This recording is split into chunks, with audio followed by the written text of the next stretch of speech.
ਸਤਿ ਸ਼੍ਰੀ ਅਕਾਲ ਜੀ। Punjab junction programme ਦੇਖ ਰਹੇ ਸਾਰੇ ਹੀ ਦਰਸ਼ਕਾਂ ਦਾ ਬਹੁਤ-ਬਹੁਤ ਸਵਾਗਤ ਹੈ ਪੰਜਾਬ ਮਿਲ USA TV ਦੇ ਉੱਤੇ। ਮੈਂ ਗਗਨਦੀਪ ਸੋਂਧੀ ਤੁਹਾਡੀ ਖidmat ਵਿੱਚ ਹਾਜ਼ਰ ਹਾਂ ਔਰ ਜਦੋਂ ਅਸੀਂ ਗੱਲ ਕਰਦੇ ਹਾਂ ਖਬਰਾਂ ਦੀ, ਖਬਰ ਜੰਕਸ਼ਨ ਦੀ, ਤੇ ਫਿਰ ਖਬਰਾਂ ਦੀ ਪੜਤਾਲ ਕਰਨੀ ਬਹੁਤ ਜ਼ਰੂਰੀ ਹੋ ਜਾਂਦੀ ਹੈ। ਮੇਰੇ ਨਾਲ ਮੇਰੇ ਸੱਜੇ ਹੱਥ ਬਿਰਾਜਮਾਨ ਨੇ ਸਰਦਾਰ ਨਰਿੰਦਰ ਸਿੰਘ ਸੱਤੀ ਜੀ, ਸੀਨੀਅਰ ਜਰਨਲਿਸਟ ਨੇ। ਸੱਤੀ ਸਾਹਿਬ ਕੀ ਹਾਲ ਚਾਲ ਨੇ?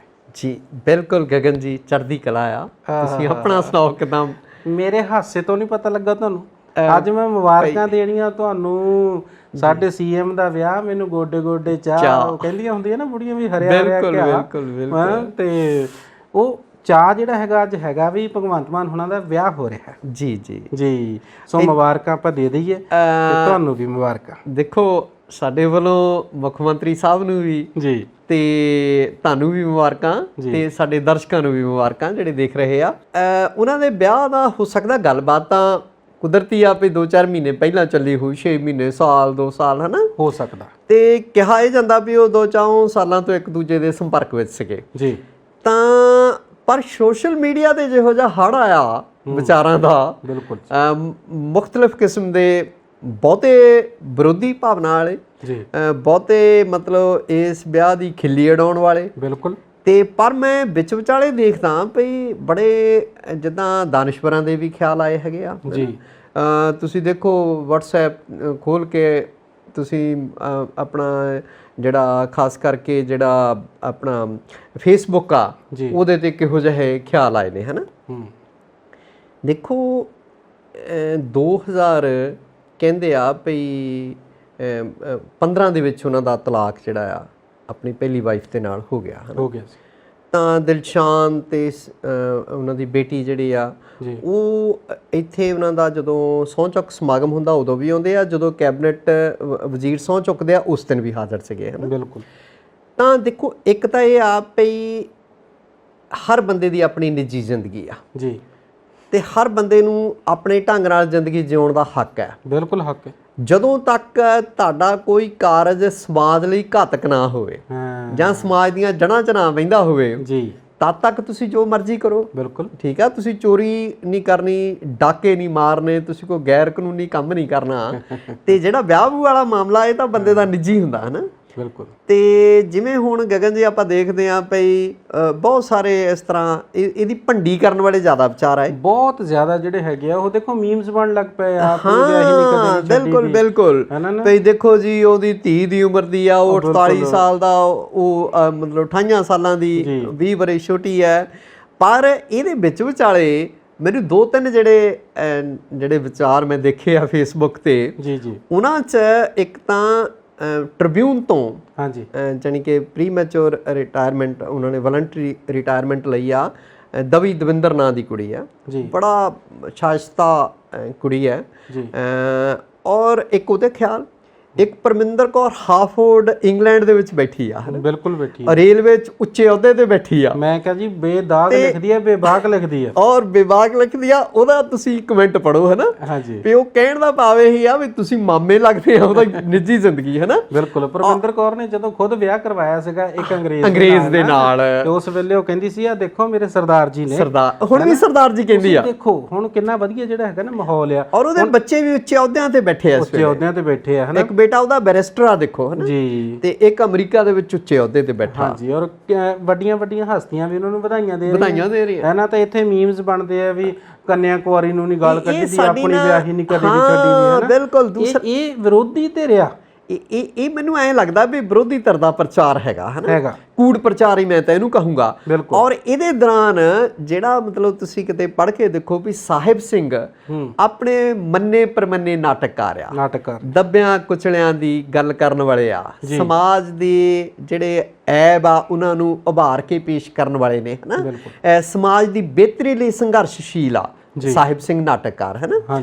ਉਹਨਾਂ ਦੀ Facebook ਪੋਸਟ ਕਿਤੇ ਤੁਸੀਂ ਪੜ੍ਹੋ ਤੇ ਆਨੰਦ ਵੱਧਦੇ ਆ ਵੀ ਉਹ ਕਿੱਦਾਂ ਪੇਸ਼ ਕਰਦੇ ਆ, ਹੈ ਨਾ, ਗੱਲਬਾਤ ਨੂੰ। ਉਹ ਕਹਿੰਦੇ ਯਾਰ ਵੀ ਤੁਸੀਂ ਐਡਾ ਬਾਵੇਲਾ ਕਿਉਂ ਖੜਾ ਕਰ ਦਿੱਤਾ ਹੈਗਾ। ਇੱਕ ਬੰਦਾ ਵਿਆਹ ਕਰਾ ਰਿਹਾ, ਤਾਂ ਪਿੱਛੇ ਤੁਸੀਂ ਦੇਖੋ ਪੁਤਿਨ, ਜਿਹੜੇ ਵਲਾਦੀਮੀਰ ਪੁਤਿਨ ਨੇ ਰੂਸ ਵਾਲੇ, ਉਹਨਾਂ ਨੇ ਸ਼ਰੇਆਮ ਐਲਾਨ ਕੀਤਾ ਸੀ ਵੀ ਇੱਕ ਜਿਹੜੀ ਗੋਲਡ ਮੈਡਲਿਸਟ ਓਲੰਪੀਅਨ ਜਿਮਨਾਸਟ ਆ ਉਹ ਉਹਦੇ ਤੋਂ ਅੱਧੀ ਤੋਂ ਵੀ ਘੱਟ ਉਮਰ ਦੀ ਸੀਗੀ ਹਨ। ਉਦੋਂ ਤਾਂ ਕਿਸੇ ਨੇ ਰੌਲਾ ਨਹੀਂ ਪਾਇਆ, ਰੂਸੀ ਸਮਾਜ ਨੇ ਨਹੀਂ ਰੌਲਾ ਪਾਇਆ। ਸਾਡੇ ਮਤਲਬ ਰੌਲਾ ਰੱਪਾ ਛੇਤੀ ਸ਼ੁਰੂ ਹੋ ਜਾਂਦਾ ਹੈਗਾ।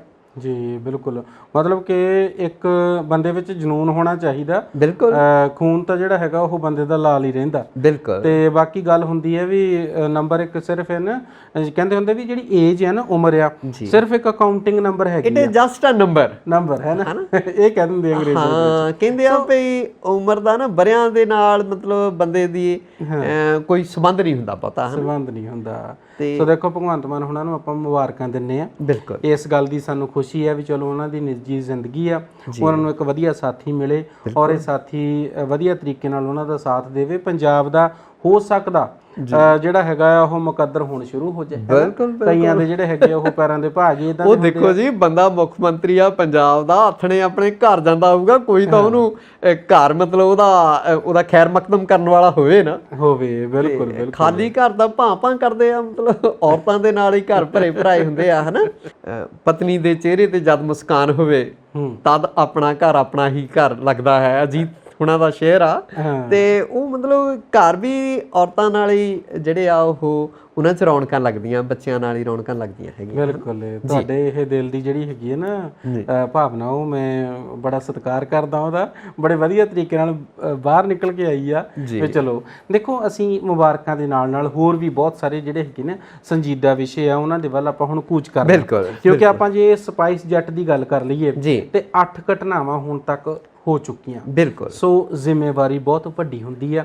ਇੱਕ ਜਗ੍ਹਾ ਤੋਂ ਦੂਜੀ ਜਗ੍ਹਾ ਵਿੱਚ ਜਦੋਂ ਜਾਂਦਾ ਪਾਇਲਟ ਵਿੱਚ ਬੈਠਦਾ ਆ, ਉਹਦੇ ਹੱਥ ਦੇ ਵਿੱਚ ਬਹੁਤ ਵੱਡੀ ਜ਼ਿੰਮੇਵਾਰੀ ਹੁੰਦੀ ਆ। ਸਾਰਿਆਂ ਦੀਆਂ ਜਾਨਾਂ ਹੁੰਦੀਆਂ ਪਿੱਛੇ ਬੈਠਿਆਂ ਦੀਆਂ। ਦੇਖੋ ਤੇ ਕਿੱਦਾਂ ਹੁਣ ਇਹਨੂੰ ਜ਼ਿੰਮੇਵਾਰ ਬਣਾਇਆ ਜਾਵੇ, ਕੌਣ ਜ਼ਿੰਮੇਵਾਰੀ ਲਵੇ ਇਹਦੀ, ਤੇ ਕਿਸ ਤਰੀਕੇ ਨਾਲ ਇਹਦਾ ਸੁਧਾਰ ਹੋ ਸਕਦਾ, ਕੀ ਅਸਾਰ ਨਜ਼ਰ ਆਉਂਦੇ ਆ? ਗੱਲ ਇਹ ਆ ਪਈ DGCA ਨੇ, directorate general of civil aviation ਨੇ ਜੀ ਇਹਨਾਂ ਨੂੰ ਨੋਟਿਸ ਜਾਰੀ ਕੀਤਾ ਸਪਾਈਸ ਜੈਟ ਦੀ ਮੈਨੇਜਮੈਂਟ ਨੂੰ ਵੀ 3 ਹਫ਼ਤਿਆਂ ਦੇ ਵਿੱਚ ਨਾ ਜਵਾਬ ਦਿਓ ਇਹਦਾ। ਦੇਖੋ 8 ਘਟਨਾਵਾਂ ਹੋ ਗਈਆਂ, ਕਿਤੇ ਮਤਲਬ ਇੰਜਨ ਫੇਲਰ ਹੋ ਗਿਆ, ਕਿਤੇ ਧੂਆਂ ਮਾਰਦਾ ਜਹਾਜ਼, ਕਿਤੇ ਕੋਈ ਹੋਰ ਘਟਨਾ ਹੋ ਗਈ, ਕਿਤੇ ਪਈ ਫਿਊਲ ਹੀ ਮੁੱਕ ਰਿਹਾ। ਦੇਖੋ ਇੱਕ ਅੱਧੀ ਹੋਵੇ, ਲਗਾਤਾਰ ਜਦੋਂ 8 ਘਟਨਾਵਾਂ ਇਹੋ ਜਿਹੀਆਂ ਵਾਪਰਦੀਆਂ ਜਿਹੜੀਆਂ ਤਕਨੀਕੀ ਨੁਕਸ ਹੋਣ ਤਾਂ ਉਹ ਫੇਰ ਅਲਾਰਮਿੰਗ ਹੁੰਦਾ। ਜਦੋਂ ਜਹਾਜ਼ ਟੇਕ ਆਫ ਕਰ ਲੈਂਦਾ, 에ਅਰਬੋਰਨ ਹੋ ਜਾਂਦਾ, ਤੇ ਸਮਝ ਲਓ ਭਈ ਰੱਬ ਕਰਦੇ ਜਿਹੜੇ ਆ ਲੋਕ ਬੈਠੇ ਹੁੰਦੇ ਆ, ਇੱਧਰ ਚੜਾਉਣ ਆਏ ਵੀ ਜਿਹੜੇ ਆ ਕਿਸੇ ਵੀ ਦੁਨੀਆ ਦੇ ਮਤਲਬ ਹਵਾਈ ਅੱਡੇ ਤੇ, ਉਹ ਵੀ ਰੱਬ ਨੂੰ ਧਿਆਉਂਦੇ ਆ, ਤੇ ਜਿਹੜੇ ਵਿੱਚ ਬੈਠੇ ਆ ਉਹ ਵੀ ਰੱਬ ਨੂੰ ਧਿਆਉਂਦੇ ਆ ਵੀ ਸੁੱਖੀ ਸੰਦੀ ਸਾਡੇ ਬੰਦੇ ਜੋ ਵੀ ਆ ਸੰਬੰਧਿਤ ਰਿਸ਼ਤੇਦਾਰ ਸੱਜਣ ਮਿੱਤਰ ਆਪਣੀ ਮੰਜ਼ਿਲ ਮਕਸੂਦ ਤੇ ਪਹੁੰਚ ਸਕਣ ਨਾ। ਤੇ ਤੁਸੀਂ ਦੇਖੋ ਕਿਤੇ ਮੌਸਮ ਹੀ ਖਰਾਬ ਹੋ ਜਾਵੇ ਨਾ, ਮੰਨ ਲਓ ਹਵਾਈ ਸਫ਼ਰ ਕਰਦਿਆਂ ਕਿਤੇ ਉੱਤੇ ਬੱਦਲ ਹੀ ਜਿਹੜੇ ਆ, ਬੱਦਲਾਂ ਜਹਾਜ਼ ਲੰਘ ਰਿਹਾ, ਮੌਸਮ ਖਰਾਬ ਹੋ ਗਿਆ ਤੇ ਜਹਾਜ਼ ਡੁੱਲਣ ਲੱਗ ਪੈਂਦਾ, ਤਾਂ ਵੀ ਜਾਨ ਜਿਹੜੀ ਆ ਮੁੱਠ 'ਚ ਆ ਜਾਂਦੀ ਆ ਮੁਸਾਫਰਾਂ ਦੀ ਵੀ ਯਾਰ ਉਹਦੇ ਵਿੱਚ ਕਰੜ ਦੀ ਆਵਾਜ਼ ਆਊਗੀ, ਹੋਰ ਤਰ੍ਹਾਂ ਦੀਆਂ ਆਵਾਜ਼ਾਂ ਡਰਾਉਣੀਆਂ ਆਉਂਦੀਆਂ ਹੈਗੀਆਂ ਹਨਾ। ਪਹਿਲਾਂ ਤਰਸਦੇ ਆ ਜਹਾਜ਼ ਵਿੱਚ ਬੈਠੀ, ਉਸ ਤੋਂ ਬਾਅਦ ਵਿੱਚ ਬੈਠ ਕੇ ਡਰ ਲੱਗਦਾ। ਤੇ ਉਹ ਕਈ ਵਾਰੀ ਬਿਲਕੁਲ 에ਅਰਬੋਰਨ ਹੋਇਆ ਜਹਾਜ਼ ਤਾਂ ਸ਼ਾਂਤੀ ਨਾਲ ਜਾ ਰਿਹਾ ਹੁੰਦਾ, ਪਰ ਜਦੋਂ ਮੌਸਮ ਖਰਾਬ ਹੋ ਜਾਂਦਾ ਕਈ ਵਾਰੀ ਉੱਪਰ ਥੱਲੇ ਕਰਦੇ ਆ ਜਹਾਜ਼ ਨੂੰ ਪਾਇਲਟ ਹਨਾ। ਤੇ ਉਹ ਬੜਾ ਮਤਲਬ ਦੇਖੋ ਫੇਰ ਕਿਤੇ ਪੰਛੀ ਵੱਜਣ ਦੀਆਂ ਘਟਨਾਵਾਂ ਆਉਂਦੀਆਂ ਜਹਾਜ਼ਾਂ ਦੇ ਵਿੱਚ ਹਨਾ, ਉਹ ਨੁਕਸਾਨ ਕਰਦੇ ਆ। ਪਰ ਹੁਣ ਜ਼ਿਆਦਾਤਰ ਸਪਾਈਸ ਜੈਟ ਵਿੱਚ ਹੀ ਆ ਰਹੀਆਂ। ਸਪਾਈਸ ਜੈਟ 'ਚ ਹੀ ਆ ਰਹੀਆਂ। ਵੈਸੇ ਸਪਾਈਸ ਜੈਟ ਦੇ ਜੋ ਮੈਂ ਕਈ ਵਾਰੀ ਸਫ਼ਰ ਕੀਤਾ, ਉਹਨਾਂ ਦੇ ਪਾਇਲਟ ਬੜੇ ਕਮਾਲ ਦੇ ਪਾਇਲਟ ਆ। ਲੈਂਡਿੰਗ ਕਈ ਵਾਰੀ ਨਾ ਮਤਲਬ ਜਿਹੜੀ ਲੈਂਡਿੰਗ ਆ ਉਹ ਧੜਮ ਜਹਾਜ਼ ਸੁੱਟਦੇ ਆ ਪਾਇਲਟ। ਅੱਛਾ ਜੀ। ਕਈ ਵਾਰੀ ਲੈਂਡਿੰਗ ਇਦਾਂ ਦੀ ਕਮਾਲ ਦੀ ਹੁੰਦੀ ਵੀ ਤੁਹਾਨੂੰ ਪਤਾ ਨਹੀਂ ਲੱਗਦਾ ਕਦੋਂ ਟੱਚ ਕਰ ਗਿਆ ਜਹਾਜ਼ ਹੈ ਨਾ।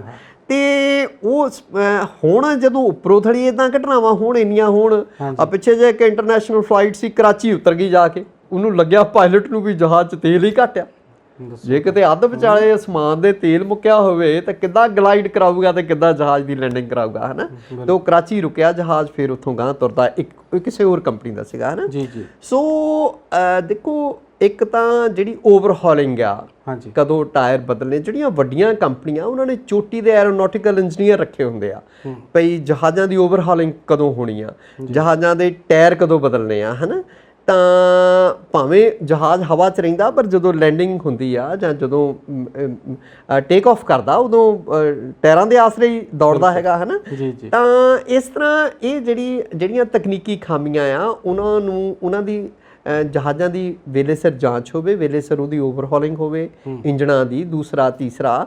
ਔਰ ਇਹ ਜਿਹੜੇ ਇਸ਼ੂਜ਼ ਨੇ ਇਹ these are to be addressed by the company ਹੈ ਨਾ ਜੀ। ਤੇ ਉਹ ਕੰਪਨੀ ਨੂੰ ਕੋਈ ਹੱਕ ਨਹੀਂ ਇੰਨੀਆਂ ਮਹਿੰਗੀਆਂ ਅੱਜ ਕੱਲ੍ਹ ਹਵਾਈ ਟਿਕਟਾਂ ਨੇ ਤੇ ਉਹ ਜਿਹੜਾ ਗਗਨ ਜੀ ਉਹ ਤੁਸੀਂ ਮੁਸਾਫਰਾਂ ਦੀ ਜਾਨ ਨਾਲ ਖਿਲਵਾੜ ਕਰੋ। ਮਤਲਬ ਪੈਸੇ ਦੇ ਕੇ ਪਹਿਲਾਂ ਪੈਸੇ ਵੀ ਦਈਏ ਫਿਰ ਆਪਣੀ ਜਾਨ ਵੀ ਦਈਏ, ਹੈ ਨਾ। ਬਿਲਕੁਲ ਬਿਲਕੁਲ। ਹੁਣ ਤੁਸੀਂ ਦੇਖੋ ਇਹ ਕਿੱਥੇ ਲਿਖਿਆ, ਕਿੱਥੇ ਲਿਖਿਆ ਹੈ ਨਾ ਜੀ। ਸੋ ਇਹ ਜਿਹੜਾ ਹੈ ਨਾ ਇੱਥੇ ਸਪਾਈਸ ਜੈਟ ਦੀ ਜ਼ਿੰਮੇਵਾਰੀ ਬਣਦੀ ਹੈ, ਉਹਨੂੰ ਜ਼ਿੰਮੇਵਾਰ ਹੋਣਾ ਪੈਣਾ, ਉਹਨੂੰ ਜਵਾਬਦੇਹ ਹੋਣਾ ਪੈਣਾ। ਔਰ ਕੱਲੇ ਦਾ ਕੱਲਾ ਸਰਕਾਰ ਨੂੰ ਜਵਾਬਦੇਹ ਨਹੀਂ ਹੋਣਾ ਪੈਣਾ, ਉਹਨੂੰ ਜਵਾਬਦੇਹ ਹੋਣਾ ਪੈਣਾ ਆਮ ਲੋਕਾਂ ਨੂੰ ਜਿਹੜੇ ਉਹਨਾਂ ਉੱਤੇ ਭਰੋਸਾ ਕਰਦੇ ਨੇ। ਇੱਕ ਨਹੀਂ ਤਾਂ ਫਿਰ ਕਹਿੰਦੇ ਹੁੰਦੇ ਨਾ ਵੀ ਜਿੱਦਾਂ ਅਸੀਂ ਆਮ ਤੌਰ ਦੇ ਉੱਤੇ ਕਹਿੰਦੇ ਆ ਨਾ ਬਈ ਜਦੋਂ ਆਮ ਲੋਕੀ ਜਾਗਦੇ ਆ ਤੇ ਫਿਰ ਹੁਕਮਰਾਨਾਂ ਨੂੰ ਭੱਜਣ ਨੂੰ ਜਗ੍ਹਾ ਨਹੀਂ ਲੱਭਦੀ ਹੁੰਦੀ। ਇਸੇ ਤਰ੍ਹਾਂ ਦੇ ਨਾਲ ਇਹ ਕੰਪਨੀ ਵਾਲਿਆਂ ਨੂੰ ਵੀ ਭੱਜਣ ਨੂੰ ਜਗ੍ਹਾ ਨਹੀਂ ਲੱਭਣੀ ਉਸ ਵੇਲੇ ਜਿਸ ਵੇਲੇ ਇਹ ਆਮ ਲੋਕ ਜਾਗ ਪਏ ਵੀ ਭਾਈ ਹੁਣ ਸਾਡੀ ਤੇ ਜਾਨ ਨਾਲ ਹਰ ਵੇਲੇ ਖਿਲਵਾੜ ਹੋ ਰਿਹਾ। ਹੁਣ ਜੇ ਮੈਂ ਅਗਲੀ ਗੱਲ ਕਰਾਂ ਤੇ ਆਪਾਂ ਜੇਬ ਹਲਕੀ ਕਰਨ ਬਾਰੇ ਵੀ ਜਿਹੜੀ ਹੈਗੀ ਉਹ ਗੱਲ ਕਰ ਲੈਣੀ ਅੱਜ। ਉਹ ਗੱਲ ਇਸ ਤਰੀਕੇ ਨਾਲ ਕਰ ਲੈਣੀ ਵੀ ਰਿਸ਼ਵਤਖੋਰੀ ਜਿਹੜੀ ਹੈਗੀ ਨਾ, ਜਿਹਨੂੰ ਆਪਾਂ ਚਾਹੁੰਦੇ ਸੀਗੇ ਵੀ ਮਾਨ ਸਰਕਾਰ ਦੇ ਵਿੱਚ ਰਿਸ਼ਵਤਖੋਰੀ ਉੱਤੇ ਥੋੜੀ ਜਿਹੀ ਨੱਥ ਪੈ ਗਈ ਹੈ ਜੀ, ਪਰ ਕਿਤੇ ਨਾ ਕਿਤੇ ਲੱਗਦਾ ਹੁਣ ਨਗਰ ਸੁਧਾਰ ਟਰਸਟ ਦੇ ਚੇਅਰਮੈਨ ਦੀ ਖਬਰ ਆ ਗਈ ਜੀ, ਡੀਐਸਪੀ ਸਾਹਿਬ ਦੀ ਖਬਰ ਆ ਗਈ ਜੀ, ਡੀਆਈਜੀ ਸਾਹਿਬ ਦੀ ਖਬਰ ਆ ਗਈ। ਬਿਲਕੁਲ ਜੀ, ਹੈ ਨਾ। ਹੁਣ ਮੈਂ ਕਿਹਦਾ ਹੁਣ ਨਾ ਮੈਂ ਨਾਂ ਲੈ ਦਵਾਂ ਵੀ ਰਿਸ਼ਵਤਖੋਰੀ ਬਸ ਆਹ ਕੁਛ ਹੀ ਚੱਲੀ ਜਾਂਦਾ ਵੀ ਕਿਤੇ ਜਾ ਕੇ ਕੋ ਮੋੜ ਆਊ ਕਿ ਨਹੀਂ ਆਊ ਅਜੇ ਤੱਕ। ਇੰਦਰਬੀਰ ਸਿੰਘ ਹੋਰੀ ਡੀਆਈਜੀ ਆ ਫਿਰੋਜ਼ਪੁਰ ਰੇਂਜ ਦੇ, ਹਾਂਜੀ। ਲਖਬੀਰ ਸਿੰਘ ਡੀਐਸਪੀ ਹੈ ਨਾ। ਬਿਲਕੁਲ। ਉਹ ਹੁੰਦਾ ਕੀ ਆ ਭਈ ਕੋਈ ਤਸਕਰ ਫੜਦੇ ਆ ਕਹਿੰਦੇ 10 ਲੱਖ ਰੁਪਈਆ, ਦੱਸੋ ਉਹਦੇ ਚੋਂ ਪੌਣੇ 10 ਲੱਖ ਦੀ ਰਿਕਵਰੀ ਵੀ ਹੁੰਦੀ ਆ ਡੀਐਸਪੀ ਕੋਲੋਂ ਜੀ ਜੀ। 3000 ਘੱਟ ਸੌਰੀ ਕਹਿੰਦੇ ਆ ਵੀ 9,97,000 ਰੁਪਈਆ ਅਸੀਂ ਰਿਕਵਰ ਵੀ ਕੀਤਾ ਵਿਜੀਲੈਂਸ ਵਾਲਿਆਂ ਨੇ, ਹੈ ਨਾ ਜੀ। ਔਰ ਵੱਡਾ ਹਿੱਸਾ ਵੈਸੇ ਕਹਿੰਦੇ ਜਿਹੜਾ ਆ ਉਹ ਡੀਆਈਜੀ ਫਿਰੋਜ਼ਪੁਰ ਰੇਂਜ ਨੂੰ ਜਾਂਦਾ, ਇੰਦਰਬੀਰ ਉਹਨਾਂ ਨੂੰ। ਏਡੇ ਅਹੁਦਿਆਂ ਤੇ ਬੈਠੇ ਆ ਜੀ। ਲਖਬੀਰ ਸਿੰਘ ਡੀਐਸਪੀ ਆ, ਉਹ ਡੀਆਈਜੀ ਆ, ਹੈ ਨਾ। ਤੇ ਇੱਕ ਡੀਆਈਜੀ ਦੇ ਅਧੀਨ ਤੁਸੀਂ ਦੇਖੋ ਕਿੰਨੇ ਡੀਐਸਪੀ ਹੁੰਦੇ ਆ, ਬਿਲਕੁਲ, ਕਿੰਨੇ ਐਸਐਸਪੀਜ਼ ਹੁੰਦੇ ਆ ਜੀ ਜੀ। ਤੇ ਇਹਨਾਂ ਅਹੁਦਿਆਂ ਤੇ ਬੈਠ ਕੇ ਵੀ ਜੇ ਇਹਨਾਂ ਦੀ ਭੁੱਖ ਨਹੀਂ ਮਰਦੀ, ਪਹਿਲੀ ਗੱਲ ਤਾਂ ਨਸ਼ਾ ਸਮਗਲਰ ਤੋਂ ਪੈਸੇ ਲਏ। ਅੱਛਾ ਜੀ। ਤੇ ਨਸ਼ਿਆਂ ਨੇ ਕਿੰਨੇ ਘਰ ਖਾਲੀ ਕੀਤੇ ਆ, ਕਿੰਨੇ ਘਰਾਂ 'ਚ ਵੈਣ ਪੈਂਦੇ ਆ ਰੋਜ਼, ਤੇ ਕਿੱਦਾਂ ਡੰਡੀ ਤਰਾ ਜਿਹੜੀ ਨੌਜਵਾਨੀ ਖਾਸ ਕਰਕੇ ਬਾਰਡਰ ਦੇ ਜ਼ਿਲ੍ਹਿਆਂ ਦੀ ਉਹ ਖਤਮ ਹੋਈ ਆ। ਬਿਲਕੁਲ ਜੀ। ਰੋਜ਼ 70 ਉੱਥੇ ਵਿਸ਼ੇ ਹੁੰਦੇ ਆ ਘਰਾਂ ਦੇ ਵਿੱਚ 70। ਤੇ ਇਹਨਾਂ ਲੋਕਾਂ ਨੂੰ ਹਾਲਾਂਕਿ ਜਾਂਚ ਦਾ ਵਿਸ਼ਾ ਆ, ਪਰ ਕੁਛ ਨਾ ਕੁਛ ਤਾਂ ਜੇ ਕਹਿੰਦੇ ਆ ਵੀ ਧੂੰਆਂ ਨਿਕਲਦਾ ਤਾਂ ਕਿਤੇ ਨਾ ਕਿਤੇ ਅੱਗ ਬਲਦੀ ਹੋਣੀ ਆ, ਹੈ ਨਾ। ਹੋਰ ਕਿਸੇ ਨੂੰ ਨਹੀਂ ਫੜ ਕੇ ਅੰਦਰ ਦੇ ਦਿੱਤਾ, ਇਹਨਾਂ ਦਾ ਕਿਤੇ ਨਾ ਕਿਤੇ ਤਾਂ ਕੋਈ ਕਸੂਰ ਹੋਣਾ ਆ ਜਿਹੜੇ ਫੜੇ ਆ, ਹੈ ਨਾ। ਔਰ ਇੰਦਰਬੀਰ ਹੋਰਾਂ ਨੂੰ ਵੀ ਕਹਿੰਦੇ ਪਹਿਲਾਂ ਤਰਨ ਸੱਦਿਆ ਜਾਂਦਾ ਜਾਂਚ ਸੰਬੰਧੀ ਜਾਂ ਜਾਂਚ ਸ਼ਾਮਲ ਕਰਨ ਲਈ, ਉੱਥੇ ਫਿਰ ਗ੍ਰਿਫਤਾਰੀ ਹੁੰਦੀ ਆ, ਹੈ ਨਾ ਜੀ। ਤੇ ਦੂਸਰੀ ਗੱਲ ਇਹ ਆ ਵੀ ਦਿਨੇਸ਼ ਬੱਸੀ ਹੋਰੀ ਅੰਮ੍ਰਿਤਸਰ ਦੇ ਚੇਅਰਮੈਨ ਟਰਸਟ ਦੇ, ਪਹਿਲਾਂ ਤਾਂ ਕਹਿੰਦੇ ਵੀ ਅਲਾਟਮੈਂਟ ਘੱਟ ਰੇਟ ਤੇ ਜਿਹੜਾ ਮਾਰਕੀਟ ਰੇਟ ਆ, ਫਿਰ ਕਲੈਕਟਰ ਰੇਟ ਜਿਹੜਾ ਡੀਸੀ ਨੇ ਮਿੱਥਿਆ ਹੁੰਦਾ ਵੀ ਭਾਈ ਆਹ 1000 ਦਾ 1 ਗਜ਼ ਮੰਨ ਲਓ, ਹੈ ਨਾ ਜੀ ਜੀ, ਉਹਦੇ ਤੋਂ ਕਿਤੇ ਘੱਟ ਤੇ ਰਜਿਸਟਰੀ। ਇਹ ਤੁਸੀਂ ਸਤਿਕਾਰਯੋਗ ਚੇਅਰਮੈਨ ਸਾਹਿਬ ਦੀ ਗੱਲ ਕਰਦੇ? ਚੇਅਰਮੈਨ ਸਾਹਿਬ ਦੀ।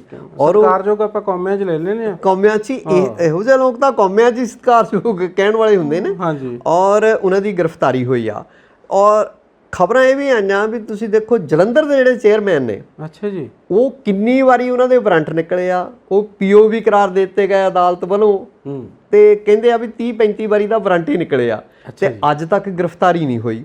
ਉਸ ਖਬਰ ਨੂੰ ਲੋਕੀ ਉਹਦੇ ਨਾਲ ਵੀ ਜੋੜ ਕੇ ਦੇਖ ਰਹੇ ਵੀ ਆਲੂਵਾਲੀਆ ਸਾਹਿਬ ਉਹਨਾਂ ਦਾ ਨਾਂ ਪਈ, ਕੱਲ੍ਹ ਨੂੰ ਉਹਨਾਂ ਦੀ ਵੀ ਗ੍ਰਿਫਤਾਰੀ ਹੋ ਸਕਦੀ ਆ ਜੇ ਦਿਨੇਸ਼ ਬੱਸੀ ਨੂੰ ਗ੍ਰਿਫਤਾਰ ਕਰ ਸਕਦੇ ਆ। ਇਹਨਾਂ ਲੋਕਾਂ ਨੂੰ ਇਹਨਾਂ ਅਹੁਦਿਆਂ ਤੇ ਬੈਠ ਕੇ ਦੇਖੋ ਇੰਪਰੂਵਮੈਂਟ ਟਰਸਟ ਸਰਕਾਰ ਨੇ ਬਣਾਏ ਆ, ਵੱਡੇ ਸ਼ਹਿਰਾਂ ਦੇ ਵਿੱਚ ਹੀ ਹੈਗੇ ਆ, ਹੈ ਨਾ। ਹਾਂਜੀ। ਅੰਮ੍ਰਿਤਸਰ ਹੋ ਗਿਆ, ਜਲੰਧਰ ਹੋ ਗਿਆ, ਲੁਧਿਆਣਾ ਹੋ ਗਿਆ, ਤੇ ਉਹਨਾਂ ਦੇ ਚੇਅਰਮੈਨ ਕਹਿੰਦੇ ਆ ਵੀ ਦੇਖੋ ਗਗਨ ਜੀ, ਵੱਡੀ ਕੁਰਸੀ ਤੇ ਬੈਠ ਕੇ ਨਾ ਕੁਛ ਤਾਂ ਬੰਦੇ ਨੂੰ ਨਿਆਂਕਾਰੀ ਹੋਣਾ ਚਾਹੀਦਾ, ਕੁਛ ਤਾਂ ਨਿਆਂ ਕਰਨਾ ਚਾਹੀਦਾ।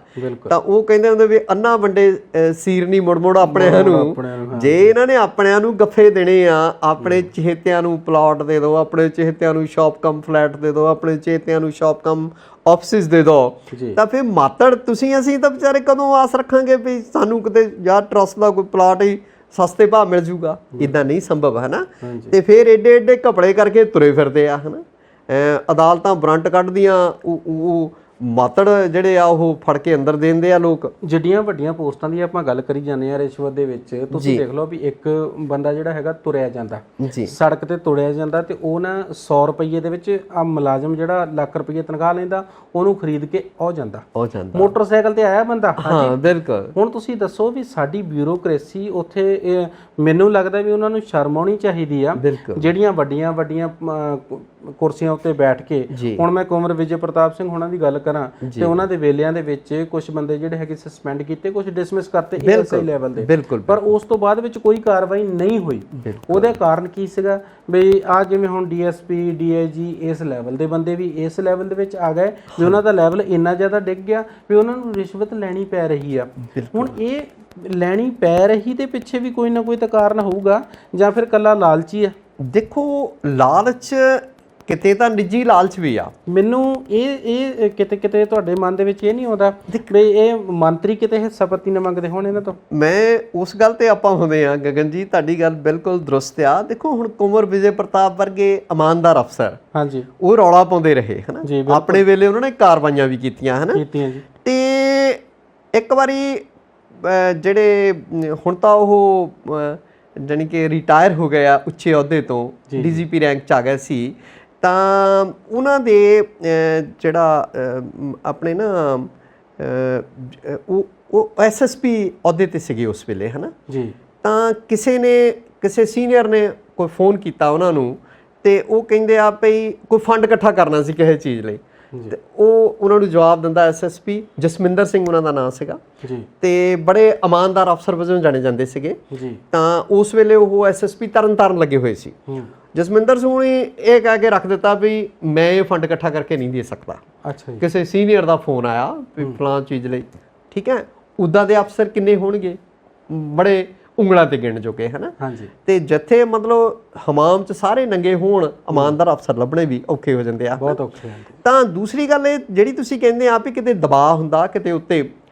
ਹੁਣ ਤਹਿਸੀਲਦਾਰ ਆਮ ਹੀ ਸਾਰੀ ਦੁਨੀਆ ਨੂੰ ਪਤਾ ਵੀ ਤਹਿਸੀਲਦਾਰ ਕਿੱਦਾਂ ਲੱਗਦੇ ਆ, ਹਾਂਜੀ ਠੀਕ ਆ। ਕਿੱਦਾਂ ਜਿਹੜੇ ਮੰਤਰੀ ਮਾਲ ਮਹਿਕਮੇ ਦੇ ਮੰਤਰੀ ਆ ਉਹ ਕਿੱਦਾਂ ਚਮਦੀਆਂ ਚਲਾਉਂਦੇ ਆ। ਤਾਂ ਜਿਹੜੇ ਖਾਸ ਕਰਕੇ ਦੁਆਬੇ ਦੇ ਜ਼ਿਲ੍ਹੇ ਹੋ ਗਏ, ਖਾਸ ਉਹਨਾਂ 'ਚ ਵੀ ਗਾਂ ਤੁਸੀਂ ਦੇਖੋ ਫਲੌਰ, ਫਗਵਾੜਾ, ਬੰਗਾ, ਨਵਾਂ ਸ਼ਹਿਰ, ਜਿੱਥੇ ਲੋਕ ਐਨਆਰਆਈ ਬੈਲਟ ਸਭ ਤੋਂ ਜ਼ਿਆਦਾ ਹੈ। ਜਿੱਥੇ ਕਿਸੇ ਦਾ ਹੱਥ ਪੈਂਦਾ ਆ ਸੱਤੀ ਜੀ ਉੱਥੇ ਪਾਈ ਜਾਂਦਾ ਬੰਦਾ, ਉੱਥੇ ਪਾਈ ਜਾਂਦਾ। ਜਿੱਦਾਂ ਨਾ ਸਕੂਲੋਂ ਉਹਨਾਂ ਨੇ ਕਿਤੇ ਗਰੁੱਪ ਫੋਟੋ ਖਿਚਾਈ, ਖਿਚਾ ਕੇ ਤੇ ਇਹ ਕਿਹਾ ਵੀ ਬੱਚਿਓ ਤੁਸੀਂ ਘਰੋਂ ਨਾ ਇਦਾਂ ਕਰਿਓ ਵੀ 30-30 ਰੁਪਏ ਲੈ ਆਉਣੇ ਆ। ਬਿਲਕੁਲ। ਘਰ ਜਾ ਕੇ ਉਹ ਨਿਆਣਾ ਕਹਿੰਦਾ ਬੀਬੀ ਉਹ 50-50 ਰੁਪਏ ਮੰਗਦੇ ਸੀਗੇ ਹੈਨਾ, ਤੇ ਉਹ ਜਿਹੜੀ ਉਹਦੀ ਮੰਮੀ ਸੀਗੀ ਉਹਨੇ ਉਹਦੇ ਡੈਡੀ ਨੂੰ ਕਿਹਾ ਉਹ 100 ਰੁਪਈਆ ਉਹਨਾਂ ਦੀ ਨਾ ਉਹ ਦਿਓ ਤਾਂ ਮੈਂ ਉਹ ਫੋਟੋ ਖਿਚਾਉਣ ਵਾਸਤੇ ਦੇਣਾ ਹੈ ਨਾ, ਉਹ ਨਿਆਣੇ ਦੀ ਫੋਟੋ ਆਈ ਹੈ। ਹੁਣ ਕਿੱਥੋਂ 30 ਸ਼ੁਰੂ ਹੋਏ ਆ, ਉਸ ਤੋਂ ਬਾਅਦ ਵਿੱਚ ਬੱਚੇ ਨੇ ਉਹਦੇ ਵਿੱਚ 20 ਆਪਣੇ ਐਡ ਕੀਤੇ ਆ, ਮਾਂ ਨੇ ਆਪਣੇ 50 ਰੱਖ ਲਏ। ਬਿਲਕੁਲ। ਉਹ ਰਿਸ਼ਵਤਖੋਰੀਆਂ ਤਾਂ ਸਾਡੀਆਂ ਘਰੋਂ ਹੀ ਔਰ ਹੋਰ ਤੁਸੀਂ ਦੇਖੋ ਜਵਾਨੀ ਪੱਤੀ ਕਿਤੇ ਨਾ ਕਿਤੇ ਮੰਤਰੀ ਜਾਂਦੀ ਹੈ। ਔਰ ਸ਼ਾਇਦ ਆ ਜਿਹੜੀ ਸਰਕਾਰ ਆ ਇਹਦੇ ਤੋਂ ਲੋਕ ਤਵੱਕੋ ਕਰਦੇ ਆ ਵੀ ਸ਼ਾਇਦ ਇਹ ਸਾਰਾ ਕੁਝ ਬੰਦ ਹੋ ਜਵੇ ਹੈ ਨਾ। ਅੱਧੀ ਰਾਤ ਨੂੰ ਜਾਗਦੇ ਵੀ ਤਾਂ ਹੈਗੇ, ਅੱਧੀ ਰਾਤ ਨੂੰ ਜਾਗਦੇ। ਅਗਲੀ ਗੱਲ ਪਈ ਜਲੰਧਰ ਡਿਵੀਜ਼ਨ ਦਾ ਇੱਕ ਆਰਟੀਏ, ਹਾਂਜੀ ਆਹ ਸੈਕਟਰੀ 2 ਆਰਟੀਏ ਆਪਾਂ ਕਹਿੰਦੇ ਆ, ਆਰਟੀਏ ਕਹਿ ਦਿੰਦੇ ਆ ਹਨਾ, ਰੀਜਨਲ ਟਰਾਂਸਪੋਰਟ ਅਥਾਰਟੀ ਜੀ। ਭਈ ਆਥਣੇ ਉਹਨੂੰ ਮਤਲਬ ਆਪਣੇ ਘਰ ਬੈਠਾ ਰਿਲੈਕਸ ਕਰ ਰਿਹਾ, ਉੱਤੋਂ ਫੋਨ ਆਉਂਦਾ ਵੀ ਕੱਲ ਨੂੰ ਢਿਮਕਾ ਸੀਨੀਅਰ ਆ ਰਿਹਾ ਤੇ ਇੰਨੇ ਪੈਸੇ ਇਕੱਠੇ ਕਰੋ। ਅੱਛਾ ਜੀ। ਉਹ ਇੱਕ ਅੱਧਾ ਉਹਦਾ ਪੈਗ ਵੀ ਲਗਾਇਆ ਹਨਾ, ਹਾਂਜੀ। ਤੇ ਮੈਂ ਕੋਲ ਬੈਠਾ, ਉਹ ਬੰਦੇ ਦੀ ਸਾਰੀ ਜਿਹੜੀ ਆ ਹਰਨ ਹੋ ਜਾਂਦੀ ਆ, ਪੀਤੀ ਖਾਧੀ ਲੱਥ ਜਾਂਦੀ ਆ, ਔਰ ਉਹਨੇ ਸਾਰੀ ਰਾਤ ਨਾਕਾ ਲਾ ਕੇ ਰੱਖਣਾ ਕਿਤੇ ਨਾ ਕਿਤੇ ਹਨਾ। ਸਵੇਰ ਤੱਕ ਉਹਨੇ ਲੁੱਟ ਮਾਰ ਕਰਨੀ ਆ, ਉਹ ਆਪਣਾ ਵੀ ਹਿੱਸਾ ਪੱਤੀ ਰੱਖੂ। ਬਿਲਕੁਲ। ਤੇ ਫਿਰ ਉਹ ਉੱਪਰ ਵਾਲੇ ਨੂੰ ਦਊ। ਇਹ ਸੱਤੀ ਸਾਹਿਬ ਇਹ ਨੱਥ ਪਾਉਣੀ ਪੈਣੀ ਸਾਡੀ ਸਰਕਾਰ ਨੂੰ। ਜੇ ਇਸ ਨੱਥ ਨਾ ਪਾਈ ਇਹਦੀਆਂ ਜੜ੍ਹਾਂ ਜਿਹੜੀਆਂ ਨੇ ਨਾ ਇਹ ਬਹੁਤ ਦੂਰ ਤੱਕ ਆ, ਬੋਰਡ ਦੇ ਵਾਂਗੂ ਡੂੰਘੀਆਂ ਹੋ ਚੁੱਕੀਆਂ। ਆਮ ਕਿਸੇ ਆਮ ਬੰਦਿਆਂ ਦੀਆਂ ਜਿਹੜੀਆਂ ਲੇਡੀ ਪੁਲਿਸ ਦੇ ਵਿੱਚ ਮੁਲਾਜ਼ਮਾਂ ਦਾਖਲ ਹੁੰਦੀਆਂ ਨੇ, ਮਤਲਬ ਭਰਤੀ ਹੁੰਦੀਆਂ ਨੇ, ਉਹ ਕਹਿੰਦੇ ਨੇ ਕਿ ਜਦੋਂ ਨਾ ਤੁਹਾਡੀ ਅਸੀਂ ਡਿਊਟੀ ਫਲਾਣੀ ਜਗ੍ਹਾ ਉੱਤੇ ਲਾਵਾਂਗੇ ਤੇ ਫਿਰ ਉਹ ਇਹਨਾਂ ਜਨਾਨੀਆਂ ਦਾ ਜਾਂ ਫਿਰ ਪੁਲਿਸ ਮੁਲਾਜ਼ਮ ਜਿਹੜੀਆਂ ਲੇਡੀਜ਼ ਹੁੰਦੀਆਂ ਨੇ ਇਹਨਾਂ ਦਾ ਸ਼ੋਸ਼ਣ ਵੀ ਕੀਤਾ ਜਾਂਦਾ। ਬਿਲਕੁਲ। ਉਹਨੂੰ ਵਿਚਾਰੀਆਂ ਚੁੱਪ ਰਹਿੰਦੀਆਂ, ਚੁੱਪ ਵੀ ਰਹਿੰਦੀਆਂ ਜੇ ਕਿਤੇ ਫਰਿਆਦ ਕਰਦੀਆਂ ਸੁਣਵਾਈ ਨਹੀਂ ਹੁੰਦੀ ਹੈ ਨਾ। ਸੋ ਇਹਨਾਂ ਦੇ ਉੱਤੇ ਪੂਰੀ ਤਰ੍ਹਾਂ ਦੇ ਨਾਲ ਨੱਥ ਪਾਉਣੀ ਚਾਹੀਦੀ ਆ, ਸ਼ਿਕੰਜਾ ਕੱਸਣਾ ਪੈਣਾ। ਹਾਂ, ਚਾਹੇ ਉਹ ਕੋਈ ਡੀਐਸਪੀ ਹੋਵੇ, ਚਾਹੇ ਕੋਈ ਡੀਆਈਜੀ ਹੋਵੇ, ਜੋ ਵੀ ਹੋਵੇ, ਜਾਂ ਤਾਂ ਕੱਢ ਕੇ ਬਾਹਰ ਮਾਰੋ ਤੇ ਉਹਦੇ ਉੱਤੇ ਕੇਸ ਕਰਕੇ ਉਹਨੂੰ ਭੇਜੋ ਜੇਲ੍ਹ, ਉਹਨੂੰ ਪਤਾ ਲੱਗੇ। ਇਹ ਨਹੀਂ ਵੀ ਸਸਪੈਂਡ ਕਰ ਦਿੱਤਾ, ਘਰ ਬਿਠਾ ਕੇ ਤਾਂ ਉਹਨੂੰ ਅੱਧੀ ਤਨਖਾਹ ਦੇਈ ਜਾਓ ਵੀ ਹੈੱਡਕੁਆਟਰ ਰਿਪੋਰਟ ਕਰਨੀ ਤੂੰ। ਇਦਾਂ ਦੀਆਂ ਚੀਜ਼ਾਂ ਨਹੀਂ। ਔਰ ਗਗਨ ਜੀ ਇੱਕ ਇਹ ਵੀ ਆ ਭਈ ਕੱਲ ਨੂੰ ਕਿਸੇ ਮੰਤਰੀ ਨੇ ਆਉਣਾ, ਤਹਿਸੀਲਦਾਰਾਂ ਨੂੰ ਵਕਤ ਪਿਆ ਹੁੰਦਾ ਵੀ ਉਹਦੀ ਜਿਹੜੀ ਪ੍ਰਾਹੁਣਚਾਰੀ ਲਈ, ਹਸਪੀਟੈਲਿਟੀ ਲਈ, ਹੈ ਨਾ, ਉਹ ਕਿੱਥੋਂ ਪੈਸਾ ਕੱਢਣਗੇ? ਜਾਂ ਤਾਂ ਆਪਣੀ ਜੇਬ ਚੋਂ ਕੱਢਣਗੇ, ਜਾਂ ਫਿਰ ਰਜਿਸਟਰੀ ਜਿਹੜੀ ਕਰਾਉਣੋਂ ਦੇ ਉਹਨਾਂ ਦੀ ਖੱਲ ਲਾਉਣ। ਮੰਤਰੀਆਂ ਨੂੰ ਵੀਆਈਪੀ ਸਿਸਟਮ ਆਪਣਾ ਬੰਦ ਕਰਨਾ ਪੈਣਾ। ਹਾਂ, ਤੇ ਹੁਣ ਆਪਾਂ ਥੋੜਾ ਨੈਸ਼ਨਲ ਲੈਵਲ ਤੇ ਚੱਲੀਏ ਜੀ। ਹੋਰ ਕੀ ਜੀ, ਬਥੇਰੀਆਂ ਗੱਲਾਂ ਹੁਣ ਥੱਲੇ ਵਾਲੀਆਂ ਹੋ ਗਈਆਂ। ਹੁਣ ਤੁਸੀਂ ਦੱਸੋ, ਜੇ ਨੂਪੁਰ ਸ਼ਰਮਾ ਜਿਹੜੀ ਹੈ, ਜਿਸ ਦਿਨ ਉਹਨੇ ਟੈਲੀਵਿਜ਼ਨ ਦੇ ਉੱਤੇ ਬੈਠ ਕੇ ਇੱਕ ਬਿਆਨ ਦਿੱਤਾ ਪ੍ਰੋਫੈਟ ਮੁਹੰਮਦ ਜੀ ਦੇ ਖਿਲਾਫ ਦੇ ਦਿੱਤਾ ਤੇ ਮੁਸਲਿਮ ਭਾਈਚਾਰੇ ਨੂੰ ਪਸੰਦ ਨਹੀਂ ਆਇਆ, ਉਸ ਤੋਂ ਬਾਅਦ ਵਿੱਚ ਕਿੰਨਾ ਕੁਝ ਹੋਇਆ। ਬਿਲਕੁਲ, ਕਿੰਨੇ ਜਿਹੜੇ ਹੈਗੇ ਆ ਉਹ ਸਾਡੇ ਮੁਸਲਿਮ ਭਰਾ ਸੜਕਾਂ ਉੱਤੇ ਆ ਗਏ, ਕਿੰਨੀ ਪੱਥਰਬਾਜ਼ੀ ਹੋਈ ਆ, ਕਿੰਨਾ ਲਾਠੀ ਚਾਰਜ ਹੋਇਆ, ਸਾਰਾ ਕੁਝ ਹੋ ਗਿਆ। ਉਸ ਵੇਲੇ ਸਾਡੀ ਨਿਆਂਪਾਲਿਕਾ ਸੁੱਤੀ ਹੋਈ ਆ, ਜੱਜ ਵੀ ਦੇਖਦਾ ਟੀਵੀ। ਉਹ ਗਰੁੱਪ ਆਫ ਇਸਲਾਮਿਕ ਕੰਟਰੀਜ਼ 32-35 ਦੇਸ਼ ਆਪਣੇ ਖਿਲਾਫ ਉੱਠ ਕੇ ਖੜੇ ਹੋ ਗਏ। ਬਿਲਕੁਲ ਜੀ, ਜਦੋਂ 42 ਜਿਹੜੇ ਹੈਗੇ ਉਹ ਦੇਸ਼ ਸਾਡੇ ਖਿਲਾਫ ਉੱਠ ਕੇ ਬੋਲਣਾ ਸ਼ੁਰੂ ਕਰ ਦਿੱਤਾ, ਮੋਦੀ ਸਾਹਿਬ ਦੇ ਮੂੰਹ ਦੇ ਵਿੱਚੋਂ ਇੱਕ ਲਫ਼ਜ਼ ਨਹੀਂ ਨਿਕਲਿਆ। ਫਿਰ ਨੂਪੁਰ ਸ਼ਰਮਾ ਦੇ ਬਿਆਨ ਦੇ ਉੱਤੇ ਮੈਨੂੰ ਲੱਗਦਾ ਆ ਵੀ ਇੱਥੇ ਕਹਿਣਾ ਕੋਈ ਅਤਕਥਨੀ ਨਹੀਂ ਹੋਊਗਾ, ਟੀਵੀ ਤਾਂ ਜੱਜ ਦੇ ਘਰ ਵੀ ਲਗਾਇਆ, ਵਕੀਲਾਂ ਦੇ ਘਰ ਵੀ ਲਗਾਇਆ, ਅਟਾਰਨੀ ਜਨਰਲ ਦੇ ਘਰ ਵੀ ਲਗਾਇਆ। ਜੇ ਕਿਤੇ ਉਹ ਵੀ ਦੇਖਦੇ ਹੋਣਗੇ, ਉਹਨਾਂ ਨੂੰ ਵੀ ਤਾਂ ਪਤਾ ਲੱਗਦਾ ਹੀ ਹੋਊਗਾ ਵੀ ਸਾਡੇ ਦੇਸ਼ ਦੇ ਵਿੱਚ ਅਰਾਜਕਤਾ ਫੈਲ ਰਹੀ ਆ।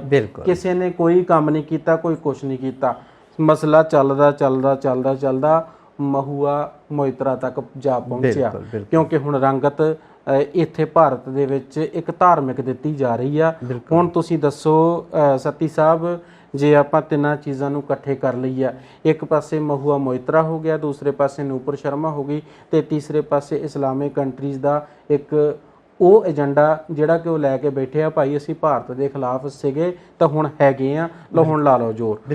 ਇਹਨੂੰ ਤੁਸੀਂ ਕਿੱਦਾਂ ਦੇਖੋਗੇ ਵੀ ਇਹ ਹੁਣ ਹੱਲ ਹੋ ਸਕਦਾ? ਕਿਸੇ ਪਾਸੇ ਗੱਲ ਨਿਬੜਦੀ ਕਿ ਨਹੀਂ ਨਿਬੜਦੀ? ਜੋ ਗੱਲ ਹੈ ਨਾ ਭਈ, ਇੱਕ ਤਾਂ ਮਹੂਆ ਮਿੱਤਰਾ ਦੇ ਖਿਲਾਫ ਤਾਂ ਪਰਚੇ ਦਰਜ ਕਰਨ ਨੂੰ ਬੜੀ ਫੌਰੀ ਐਕਸ਼ਨ ਲਿਆ। ਹਾਂਜੀ, ਜ਼ੁਬੈਰ ਅਹਿਮਦ ਜਿਹੜਾ ਆਲਟ ਨਿਊਜ਼ ਵਾਲਾ ਹੈ ਨਾ, ਜਿਹੜਾ ਫੇਕ ਨਿਊਜ਼ ਨੰਗੀਆਂ ਕਰਦਾ ਸੀਗਾ ਵੀ ਆ ਕਿੱਦਾਂ ਜਿਹੜਾ ਭਾਜਪਾ ਦਾ ਆਈਟੀ ਵਿੰਗ ਆ ਕੀ ਕਰ ਰਿਹਾ ਹੈਗਾ, ਹੈ ਨਾ, ਉਹ 18 ਦਾ ਕਿਤੇ ਕੋਈ ਮਸਲਾ, ਮਤਲਬ ਉਹ ਵੀ ਕਿਸੇ ਫਿਲਮ ਦੇ ਪੋਸਟਰ ਦਾ ਸ਼ਾਟ ਸੀਗਾ।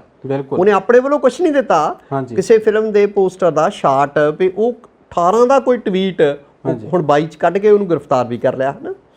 ਉਸ ਤੋਂ ਬਾਅਦ ਤੁਸੀਂ ਦੇਖੋ ਭਈ ਸੁਪਰੀਮ ਕੋਰਟ ਦੀਆਂ ਟਿੱਪਣੀਆਂ ਦੇਖੋ ਵੀ ਸੁਪਰੀਮ ਕੋਰਟ ਕਹਿੰਦੀ ਆ ਵੀ ਜਿਹੜੀ ਨੂਪੁਰ ਸ਼ਰਮਾ ਆ, ਇਹਨੇ ਅੱਲਾਹੂ ਅਲੈਹਿ ਵਸੱਲਮ ਹਜ਼ਰਤ ਮੁਹੰਮਦ ਸਾਹਿਬ ਬਾਰੇ ਜਿਹੜੀਆਂ ਇਤਰਾਜ਼ਯੋਗ ਟਿੱਪਣੀਆਂ ਕੀਤੀਆਂ, ਤੇ ਇਹਦੀ ਬੇਜ਼ਬਾਨ ਜਿਹੜੀ ਬੇਲਗਾਮ ਜ਼ੁਬਾਨ ਹੈ, ਉਹਦੇ ਕਰਕੇ ਦੇਸ਼ ਜਿਹੜਾ ਇਸ ਵੇਲੇ ਭੱਠੀ 'ਚ ਝੋਕਿਆ ਗਿਆ, ਤੇ ਉਹੀ ਤੇ ਸਿਰਫ ਉਹੀ ਜ਼ਿੰਮੇਵਾਰ ਆ ਸੁਪਰੀਮ ਕੋਰਟ। ਮੈਨੂੰ ਲੱਗਦਾ ਹੈ, ਦੇਖੋ ਅਸੀਂ ਆਮ ਤੌਰ ਦੇ ਉੱਤੇ ਕਹਿੰਦੇ ਆ ਸੱਤੀ ਸਾਹਿਬ ਵੀ ਇਹ ਜਿਹੜੀਆਂ ਅਦਾਲਤਾਂ ਨੇ ਇਹਨਾਂ ਦੇ ਵਿੱਚ ਬਿਰਖ ਹੋਊਗਾ ਜੀ, 20 ਸਾਲ ਚੱਲਦਾ, ਕਿਤੇ ਇਨਸਾਫ ਆਪਾਂ ਦੇਖ ਆ ਇਨਸਾਫ ਸੀਗਾ ਜਦੋਂ ਸੁਪਰੀਮ ਕੋਰਟ ਨੂੰ ਟਿੱਪਣੀ ਕਰਨੀ ਚਾਹੀਦੀ ਸੀਗੀ, ਉਸ ਵੇਲੇ ਸੁਪਰੀਮ ਕੋਰਟ ਵੀ ਸਾਡੀ ਸੁੱਤੀ ਪਈ ਸੀ। ਬਿਲਕੁਲ, ਉਦੋਂ ਮੰਨ ਲਿਆ, ਪਰ ਮੁੜ ਕੇ ਕਰਦੀ ਹੈ ਤੇ ਉਹਦੀ ਫਿਰ ਉਹਦੇ ਖਿਲਾਫ ਜਿਹੜਾ ਸੁਪਰੀਮ ਕੋਰਟ ਦੇ ਵੀ ਖਿਲਾਫ ਹੋ ਜਾਂਦੇ ਆ।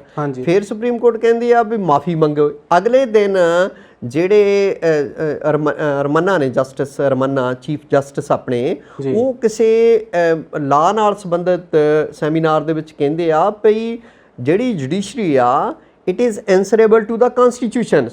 ਅਸੀਂ ਸੁਪਰੀਮ ਕੋਰਟ ਜਿਹੜੀ ਆ, ਅਪੈਕਸ ਕੋਰਟ ਆ, ਉਹ ਸੰਵਿਧਾਨ ਦੇ ਪ੍ਰਤੀ ਜਵਾਬਦੇਹ ਆ, ਕਿਸੇ ਪਾਰਟੀ ਜਾਂ ਸਰਕਾਰਾਂ ਪ੍ਰਤੀ ਨਹੀਂ।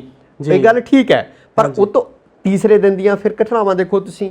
ਤੀਸਰੇ ਦਿਨ ਸਾਬਕਾ ਜੱਜ ਉੱਠ ਖੜੇ ਹੁੰਦੇ ਆ, ਸਾਬਕਾ ਨੌਕਰਸ਼ਾਹ ਉੱਠ ਖੜੇ ਹੁੰਦੇ ਵੀ ਇਹ ਜੀ ਸੁਪਰੀਮ ਕੋਰਟ ਗਲਤ ਕਰ ਰਹੀ ਆ। 177 ਜਣਿਆਂ ਦਾ ਹਜੂਮ ਆ, ਜਿਹੜਾ ਕਿ ਨੂਪੁਰ ਸ਼ਰਮਾ ਦੇ ਹੱਕ 'ਚ ਆ ਕੇ ਖੜਾ, ਹੱਕ ਦੇ ਵਿੱਚ ਆਣ ਕੇ ਖੜਾ ਹੋ ਗਿਆ। ਤੁਹਾਨੂੰ ਇਹਦੇ ਨਾਲ ਕੀ ਹੈਗਾ? ਜੇ ਤੁਸੀਂ ਜੁਡੀਸ਼ੀਅਰੀ ਆ ਤਾਂ ਇਹਨੂੰ ਅਲੱਗ ਕਰ ਦਿਓ। ਜੇ ਇਹ ਸਿਰਫ ਔਰ ਸਿਰਫ ਵਿਧਾਨ ਪਾਲਿਕਾ ਤੇ ਕਾਰਜਪਾਲਿਕਾ ਦਾ ਕੰਮ ਹੈਗਾ ਤਾਂ ਫਿਰ ਲੋਕਾਂ ਨੂੰ ਨਜਿੱਠਣ ਦਿਓ। ਬਿਲਕੁਲ। ਦੂਸਰੀ ਗੱਲ ਇਹ ਵੀ ਜੇ ਭਾਜਪਾ ਦੀ ਬੁਲਾਰੇ ਨੇ ਆ ਕੁਝ ਕਹਿੰਦੀ ਆ, ਉਹਦੇ ਹੱਕ ਦੇ ਵਿੱਚ ਫਿਰ ਪ੍ਰਚਾਰ ਕੀਤਾ ਜਾਂਦਾ, ਇੱਕ ਨੈਰੇਟਿਵ ਸਿਰਜਿਆ ਜਾਂਦਾ, ਹੈ ਨਾ। ਤੇ ਜੇ ਕੋਈ ਹੋਰ ਜਿਹੜਾ ਕੋਈ ਕੁਝ ਕਹਿ ਦੇਵੇ, ਉਹਨੂੰ ਫੜ ਕੇ ਅੰਦਰ ਦਿੱਤਾ ਜਾਂਦਾ। ਇੰਨੀਆਂ ਧਾਰਾਵਾਂ ਜੋੜ ਦਿੱਤੀਆਂ ਜਾਂਦੀਆਂ ਵੀ ਉਹ ਵਿਚਾਰਾ ਬਾਹਰ ਆਉਣ ਜੋਗਾ ਨਾ ਉਹਦੀਆਂ ਜ਼ਮਾਨਤਾਂ ਹੋਣ। ਜਿੱਦਾਂ ਤੁਸੀਂ ਜ਼ੁਬੈਰ ਦਾ ਜ਼ਿਕਰ ਕੀਤਾ, ਜ਼ੁਬੈਰ ਉਹਨਾਂ ਚੋਂ ਇੱਕ ਹੈ ਜੀ ਜ਼ੁਬੈਰ, ਹੈ ਨਾ ਜੀ।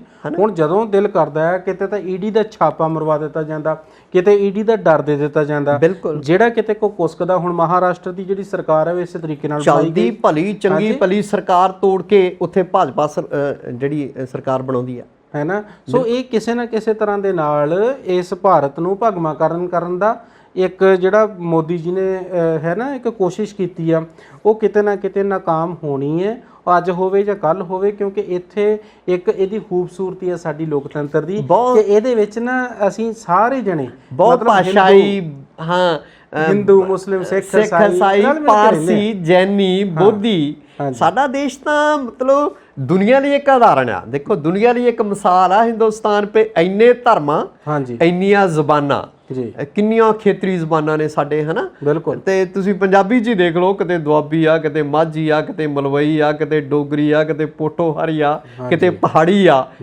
ਪੰਜਾਬੀ ਦੀਆਂ ਜਿਹੜੀਆਂ ਉਪ ਬੋਲੀਆਂ ਨੇ, ਤੇ ਇਸੇ ਤਰ੍ਹਾਂ ਹਿੰਦੀ, ਭੋਜਪੁਰੀ ਹਿੰਦੀ ਦਾ ਇੱਕ ਰੂਪ ਆ, ਹਨਾ। ਯੂਪੀ 'ਚ ਹੋਰ ਤਰ੍ਹਾਂ ਬੋਲੀ ਜਾਂਦੀ, ਮੱਧ ਪ੍ਰਦੇਸ਼ 'ਚ ਹੋਰ ਤਰ੍ਹਾਂ, ਉੜੀਸਾ ਦੇ ਵਿੱਚ ਤੁਸੀਂ ਉੜੀਆ ਦੇਖੋ, ਹਿੰਦੀ ਨਾਲ ਮਿਲਦੀ ਜੁਲਦੀ ਹੈ ਨਾ। ਤੁਸੀਂ ਦੇਖ ਲਓ ਵੀ ਇਸ ਗੱਲਾਂ ਦੇ ਕਰਕੇ ਹਰ ਇੱਕ ਤਬਕੇ ਨੂੰ ਫਰਕ ਪਿਆ। ਬਿਲਕੁਲ। ਔਰ ਫਰਕ ਦੂਸਰੀ ਗੱਲ ਦਾ ਇਹ ਵੀ ਬਖਰੇਵੇਂ ਪੈਦਾ ਹੁੰਦੇ ਆ ਗਗਨ ਜੀ, ਦਿਲਾਂ ਦੇ ਵਿੱਚ ਬਖਰੇਵੇਂ ਪੈਦਾ ਹੋ ਰਹੇ ਆ। ਸੱਤੀ ਸਾਹਿਬ, ਦਿਲ ਦੇ ਵਿੱਚ ਜਿਹੜਾ ਹੈਗਾ ਨਾ, ਇਹ ਤਾਂ ਬਖਰੇਵਾਂ ਪੈਦਾ ਹੋਣਾ ਹੀ ਹੋਣਾ ਸੀ।